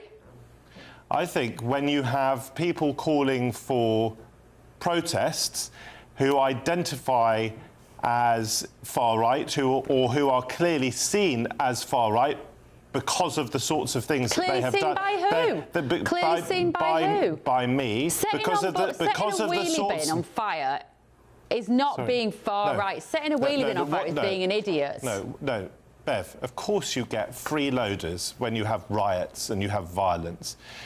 But to deny that there are far-right elements in our society and beyond who want to weaponise horrific incidents is to put your head in the sands and to be strangely defensive. What the iPaper is saying is that there are those who are calling for protests, and some of those who are calling for protests are themselves far right. I've got no worries about calling people far right when they behave and say things that are far right. Tommy Robinson, for example, has a history of being far right, in my view. That's my opinion. I'm not afraid to say it. I think a lot of the stuff that has come out of the mouth of Elon Musk on X is far right, and I'm not going to be intimidated by any of these people. Elon Musk has warned about violence on the streets. Tommy Robinson has said absolutely horrific things over his career of inflammatory language and behaviour, and we've got to be able to call this stuff out. That doesn't mean that a 15-year-old who's freeloading in a riot or in violent unrest is necessarily political, but to pretend there isn't such a thing as far right, or that they're just a few isolated middle-aged men in their bedrooms, is absurd. It's not pretending, but it's not pretending that those people aren't deluded and hate-filled. They exist, but to suggest that these skirmishes that we've seen in Belfast tonight, because they weren't riots. There weren't people marauding through the streets with pitchforks. There was a house set on fire, Beverly. There was a house set on fire. We've seen numerous pictures of fires ablaze in Belfast. This is disgraceful, violent behaviour that is not going to get anyone anywhere. It's going to further terrify communities who are already traumatised by the horrific images that were shown around the world from last night. And what you have just done is precisely the rage baiting that I am trying to do the opposite of. What are you talking about? You are saying, but people's houses are burned down. This is awful, this is awful. I'm saying, actually, it isn't that dramatic. There aren't people, there aren't bodies piled up in hospital Someone's tonight, house Matthew. being burnt down in a riot is not that dramatic. What are you saying, Bev? What words are you allowing out of your mouth? There was no riot. There was no riot. There was no riot. There is not a house that has been burnt down. There are no riots. The police aren't even reporting riots. Did you not see the image of a house on fire? We've seen in Belfast. Yes, but I've seen. That's not that dramatic. It's pretty dramatic to me. Your definition. That is, when you use phrases like far right and riots, Bev, we're going round in circles. That is not what that is. But what do you think it is? When a house gets burned down and you had your reporter on the ground who you spoke to at the beginning of this show talking about multiple fires in Belfast caused by civil disorder. That's right. You're not calling that a riot? What do you want to call it? What do you want to call it? No, I'm not calling it a riot. I'm not what do you want to call it then? I'm not calling it a riot. What are you calling it? Because there aren't people in hospital tonight because of what's gone on there. There aren't people in hospital. And I think you are precisely the problem in that you are whipping up the hatred. People setting you fire are to their own city. You are exaggerating you have the temerity to call me the problem when I'm calling out violence in Belfast. My show. I'm talking. I am saying that the commentators that come on the TV, like you say, this is outrageous. These were riots tonight. There weren't riots tonight, Matthew. There's a few teenagers who have set alight vehicles, and it has been a busy night for the police. And I am not diminishing the reaction, but don't try to whip up the British public into thinking that there is civil war on the streets tonight and people are out with their pitchforks. That's outrageous, Beverly. I've never said there's civil wars. That's an outrageous allegation. I've never said that. You're floundering around for accusations because you are unprepared to properly call out. Sorry. You are unprepared to call out outrageous behaviour on the streets of Belfast. Put me on a single shot, please. We need to move on because he's not going to stop talking. Right, children's publisher Ladybird has sparked a backlash after posting a Pride Month illustration showing a Muslim woman in a hijab alongside a woman and a baby. The image shared on social media carried the message that everyone should be free to be themselves and love who they choose. Muslim and Islam publication 5 Pillars have hit out at the post saying homosexual acts are strictly forbidden in Islam. Let me talk now to former Green Party Council candidate Fahima Mohammed about this particular story. Fahima, thank you so much for joining us. Right, this is one of those issues which we get the stuff that we've just been talking about, really, the idea of the left and the right and the liberal and the conservative, and it takes it all up and it mashes it all up and throws it up in the air, and I don't know where to stand on some of these particular stories. Now, What has happened here? Who has thought it's a good idea to put together two women, one of them in a hijab with a child, in this book, and then the reaction to it? Just your response to this. Well, I don't think that, you have to change Islamic theology to support people's rights to live freely in Britain. And the distinction between belief and citizenship is where much of the debate gets lost, because Islam and LGBTQ people can coexist in Britain without Islam rewriting and without LGBTQ people being denied dignity. So it's more about me trying to understand that coexistence is restraint and equal treatment under the law. But I think that 5 pillars are perfectly entitled to scrutinize the image and ask whether it is accurately, representative of Islamic beliefs. And that's a legitimate discussion, because, from that that's different from asking whether Muslims and LGBT people can coexist.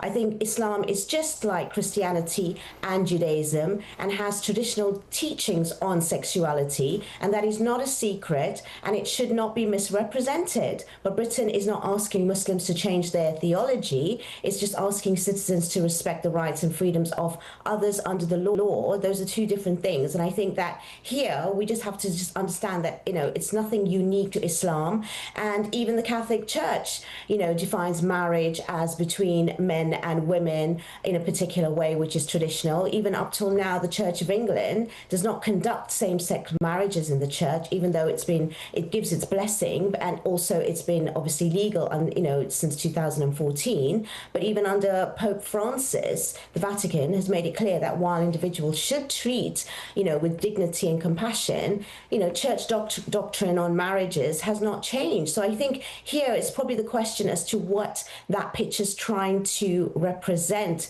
and it's in a way it's kind of like denying the theology and traditions of Islam. So again, it has its freedom to say that, but at the same time, people have their sort of freedom to scrutinize it. And I think that's what's really happening here about, a Muslim can believe that something is religiously prohibited while also believing that no one should be discriminated against and harassed or denied their rights. So is it just like Christianity and is it? I'm sorry, that's my Your Say page. I can hear your voice back to me there, Fahima. Sorry, I was looking at the messages. So are you saying therefore that you would not see, let's say in the UK, well anywhere really, you would not see a woman in a hijab with another woman and a baby that they'd had together? That is just the stuff of fiction. To be fair, actually, recently on TikTok, I have actually seen women in hijab claim that they actually are in same-sex relationships. So it is becoming more and more, I would say, visual. We've even had, celebrities, even on Towie, who is a Muslim man, Junaid, who's just claimed to be Muslim and married to his partner who is male. So these things are more visible now in the UK and everywhere else. We are in a country that people can express that, and it does exist, and I'm not denying it exists. But I guess some people just think that because it goes against theology, like most religions of the Abrahamic faith, that it should not be publicized in that way. And there are going to be some very conservative Orthodox Muslims, and there's going to be other ones that will just, flip the page and not worry about it, because same-sex marriage couples is obviously legal in this country, and we do coexist, whether it's in our work. I myself have personal friends, colleagues and clients who are from that group, the LGBTQ group, and everyone coexists in this country quite easily and fairly. Okay, thank you, Fahima. I want to bring my panel in on this if I can. Niall, you're a Christian man who would agree with Fahima. Forgive me, I'm putting words in your mouth, but would you agree with Fahima that there are some religions that wouldn't endorse same-sex relationships, raising a child? And if Christianity is one of them, an extreme version of Christianity, does that mean that there is a lot in common with Islam or not? Well, I think most American Christians would oppose same-sex marriage, and I think that's the reality here in the United States. And I think that clearly there's strong opposition to same-sex marriage from U.S. Christians, and I expect that ultimately the U.S. Supreme Court will readdress this issue and may well overrule it, actually, in the coming years. With regard to this, this sort of Ladybird story, I mean, why on earth is Ladybird putting out clearly political publications like this? I mean, Ladybird should be just sticking to,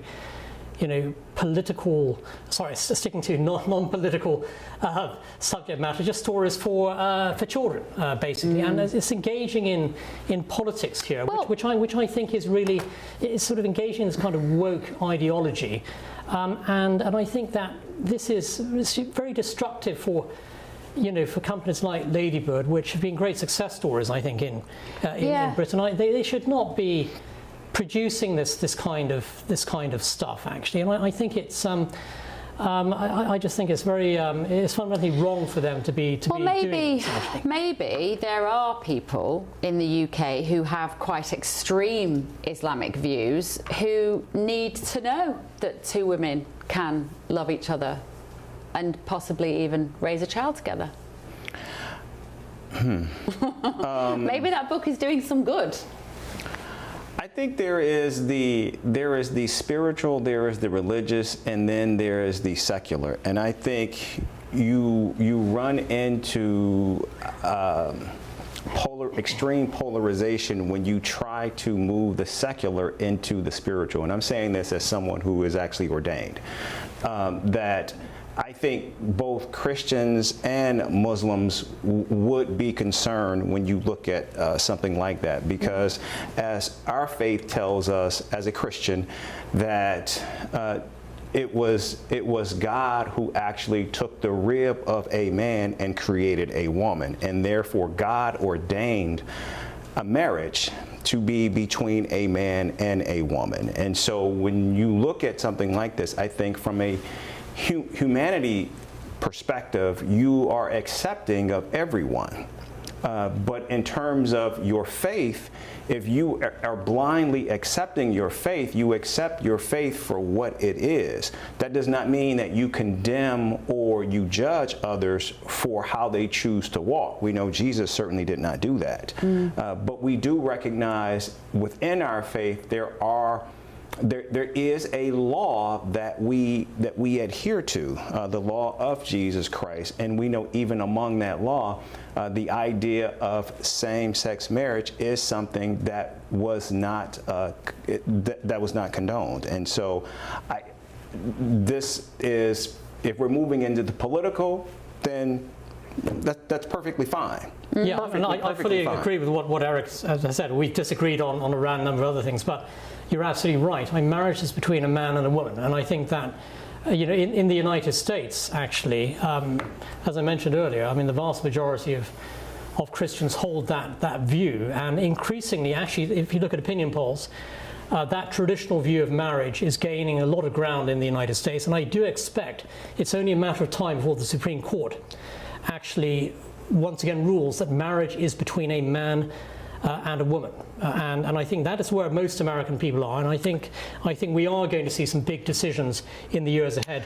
I do think we need to actually look at this from a standpoint of because when we talk marriage is specifically spoken in terms of the spiritual. Because when we say marriage, we, at least from a Christian standpoint, we are saying this is the covenant that God actually made between a man and a woman. And so it is for a man and a woman to do that. But of course, the same-sex partnerships that provide the benefit of people who choose to want to spend their lives together, I think that is something that can also take place. So two things can be true at once. And I think it's always been very complicated in trying to bridge those divides. Let me bring in London on this, Paul Cox.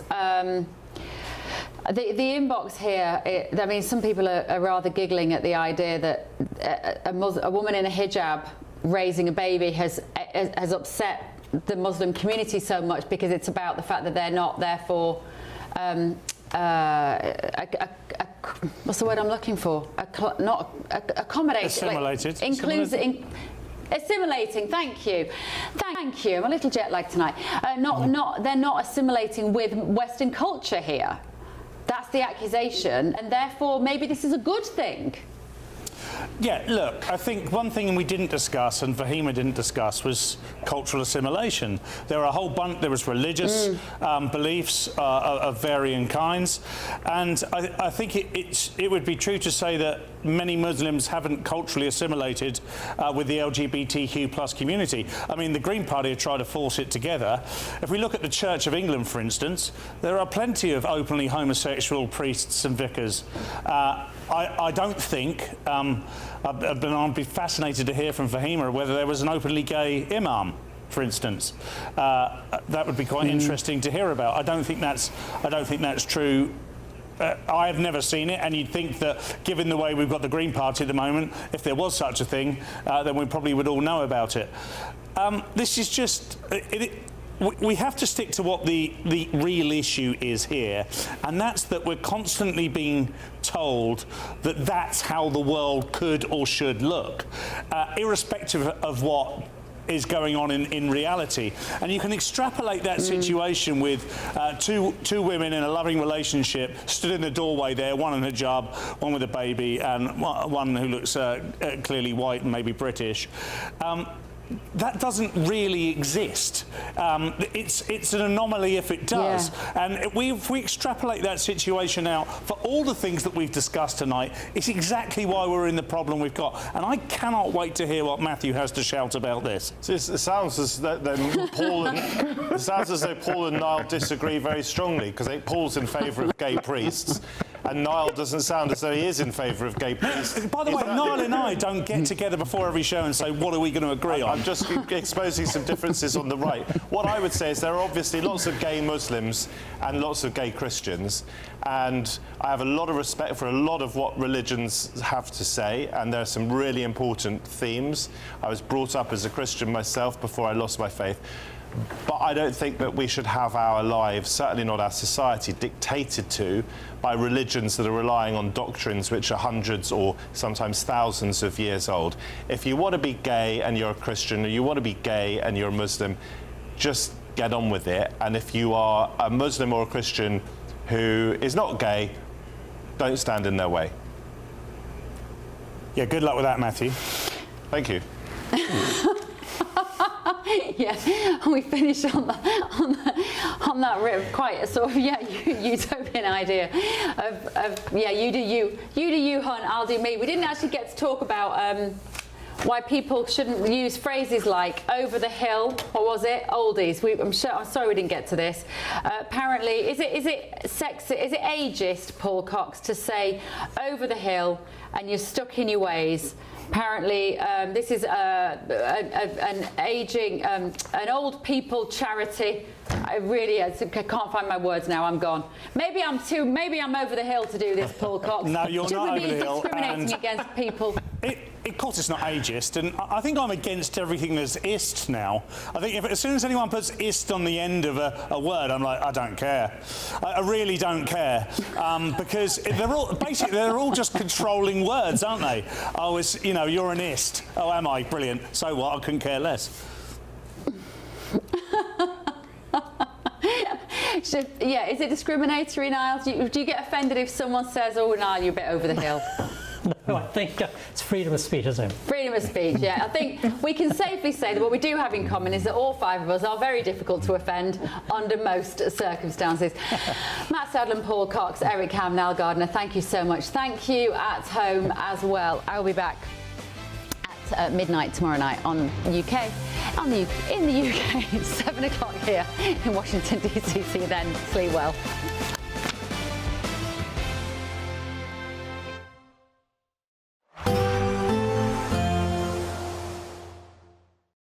Today, clouds overhead, total zen within. Box Solar sponsors the weather on GB News. Hello, very good morning to you. This is your GB News weather update from the Met Office. It's a day of sunshine and showers today, similar to yesterday, with the risk of a bit of thunder, some lightning and some hail as well. Now, there is some sunshine through the day.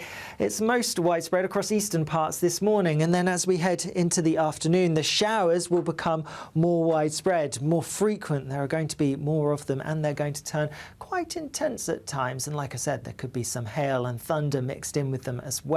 Temperatures are around average for the time of year, so feeling pretty warm if you get any sunny breaks away from the showers, but you may still need to take a coat out with you if you're heading out because of the potential for those downpours pushing through. Into the evening, more showers across parts of Scotland. Worth bearing in mind the winds are a bit lighter here, so the showers will be slower moving. As a result, we could see rainfall totals in a few places building up if you get caught out by a few downpours one after the other. The showers across Northern Ireland will be pushing through a little bit more quickly, and across England and Wales, stronger winds here means they'll rattle through relatively quickly. As a result, whilst there could be some intense downpours, we're less likely to see the higher rainfall totals building up. Then later on overnight, most of the showers will die out, leaving things largely dry for a time, sticking with drier, clearer weather towards the east, but further west, a frontal system pushing in is going to bring cloud and some persistent rain, particularly across Northern Ireland. In the east, with the clearer skies, temperatures here dropping into single figures, staying a bit milder further west because of the cloud and the rain that's arriving. That wet weather will then push its way northeastwards across the whole of the country through tomorrow morning. It is going to be some persistent rain that we'll have, and it could be quite heavy as well across North Wales, across parts of the Midlands, Northern England, and later into Eastern England, with something a bit drier but still quite cloudy and a bit damp following in behind. Temperatures similar to today, but a different feel to things with more persistent rain. Bye-bye. Today, clouds overhead, total zen within. Boxed Solar sponsors the weather on GB News. 5 hosts, 5 opinions, 5 fearless debates, 5 unfiltered takes on the day's news. 5 reasons not to be anywhere else on Saturday night. This is the Saturday 5. You got me good there. Britain's biggest Saturday night TV show. It's not a bad brand. Yeah. Uncensored. Very, very racy tonight on the unpredictable. What does she say? Can you translate it for us? And always entertaining. And how can a country go from being led by William Wallace to Saturday nights from 6 p.m. only on GB News, the People's Channel. Britain's news channel. You're going to want to stay tuned, trust me. Do you trust what you're being told? Good, because neither do I. Those are just facts. I'm Alex Armstrong, and on my show, we'll expose the spin. Well, I want to answer that because you didn't let me last time, because you always speak over me. The broken promises. To deny that is denying the truth. And the hypocrisy. Needs to stop. You think we can allow? Politics, policy, parliament. Nothing is off limits. No sugarcoating, no fear of offence, just the truth laid bare. Tune in every Saturday and Sunday at 9 p.m. for Alex Armstrong Tonight, only on GB News, Britain's news channel. Join me, Nana Akweer, for an informative, interactive news programme with a difference. It's fun. No, he didn't say that, though. I'm so surprised. I think there's an element of truth to that. Join me from 3 p.m. every weekend, only on GB News, Britain's news channel. Welcome to Free Speech Nation with me, Josh Howard. This is the show where each week we see what's happening in the world of culture, current affairs and politics. First we'll say, welcome to the UK. Oh, thank you. And we're not afraid to use our free speech so that you can use yours. It's not controversial in the slightest to anyone who hasn't lost their mind. Free Speech Nation, Sunday nights at 7 p.m. Only on GB News, the People's Channel, Britain's news channel. Breaking news, live updates, stories that matter. From the heart of the GB newsroom to every corner of Britain, with our team of dedicated journalists across the UK. GB News bulletins are there to deliver the latest news that matters to you. Bulletins on GB News, the People's Channel, Britain's news channel. From the school run to the home run, watch a new show for all of Britain. He can say whatever he wants. A straight-talking show where all voices are heard. And, you know, when are we going to stop talking about smashing the gangs and actually do it? With the stories that matter from every part of our country. There's a bit of a crash landing there for your Chancellor. Bold, fearless and standing up for you. That's me, Martin Daubney, 3 p.m. till 6 p.m, weekdays, here only on GB News. The People's Channel, Britain's news channel.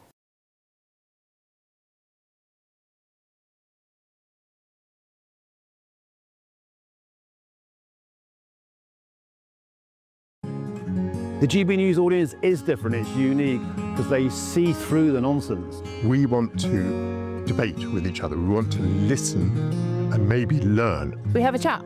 That's what we do. We try and have a chat. They'll watch my programme while they're eating their tea, they'll watch breakfast while they're busy getting their kids ready for school. We want to hear what matters to you, what is news for you. And what's brought you out here today? What are the biggest issues affecting this particular area? The audience are the best thing about GB News. Their friends, their family. They're people who need to have their voices heard. They're passionate about the channel, they're passionate about what they believe in. The one thing about GB News is you get a chance to speak. Talk to me about why so many people have gathered here today. Do you want to say something back in return? The GB News audience is what makes GB News special. It's incredible to see. They shape our programmes, they shape our output, and they shape our channel. That's what makes us the fearless champion of Britain.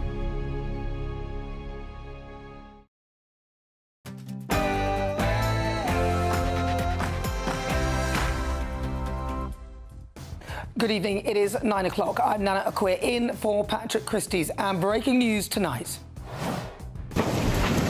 Okay, Sam. You. There's your tire away. Put that there. Wonder about that there. Fast on the brink. Protests erupt after a Sudanese migrant was charged in connection with a knife attack that's left a 40-year-old man fighting for his life. It's my understanding that the suspect was granted leave to remain in the United Kingdom, that he made his way from Sudan to Paris at dates unknown, and from Paris he flew to Dublin. When will the politicians wake up? What will be done to stop the importation of an alien culture that thinks it's appropriate to try and behead someone? The honourable gentleman used the word alien culture, because what exactly is he referring to? Also tonight. Mr. Bond. James Bond. Sir Idris Elba warns the new custodians of James Bond not to make the legendary spy woke, and he says 007 should not be black. Plus, Islamic State terrorists, gangsters, companies linked to the Russian state have all been handed over £28 billion of taxpayers' cash. On my panel tonight, Conservative MP Esther McVeigh, GB News contributor Will Kingston and political commentator Kai Wilshaw. Get ready, Britain, here we go.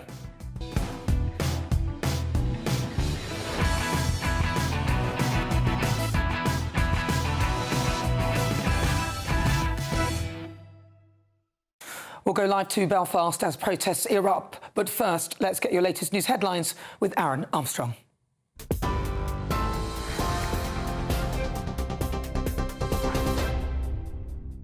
Thank you very much, Nana. Good evening to you. 2 minutes past 9. Our top stories. Fears of unrest in Northern Ireland are beginning to materialise despite police and political leaders calling for calm in the wake of the Belfast knife attack. A thick black smoke has been seen rising over the city after bins were set alight and a bus caught fire. Hundreds of people, many wearing masks, have taken to the streets in cities across the province, leading to standoffs with police. It comes as a 30-year-old Sudanese man arrested in connection with the incident has been charged with attempted murder. He will appear in Belfast Magistrates' Court tomorrow. The Home Office says the suspect entered the UK in 2023 and was granted refugee status in the same year. The victim, a man in his 40s, is in serious condition with significant injuries to his face, neck and back. Politicians from across the spectrum have urged the public to refrain from further violence, with First Minister Michelle O'Neill warning about people who want to use the incident to incite hatred and fear. People are feeling fearful, people are feeling angry, people are feeling a bag of emotions about what they have witnessed over the course of yesterday evening and into this morning. But my message today is one of calm, and don't allow those people that don't care about people here to incite hatred, to incite fear. Don't allow those people who are faceless to orchestrate campaigns and on the streets. I think that is something that I would want to underline from today's press conference. 2 men have been jailed for violent disorder during protests in Southampton following the murder of Henry Novak. 24-year-old Conor Bishop was sentenced to 2 years and 8 months. Leon O'Leary, who is 41, was jailed for 3 years and 1 month. 11 police officers and a police dog were injured last Tuesday when officers were attacked with stones, wheelie bins and chairs. President Trump has confirmed a US helicopter that crashed near the Strait of Hormuz was shot down by Iran. American military earlier revealed it had used a Navy surface drone to find and rescue 2 service personnel after their Apache helicopter went down near Oman on Monday. President Trump says the 2 pilots are safe and uninjured and has vowed to respond.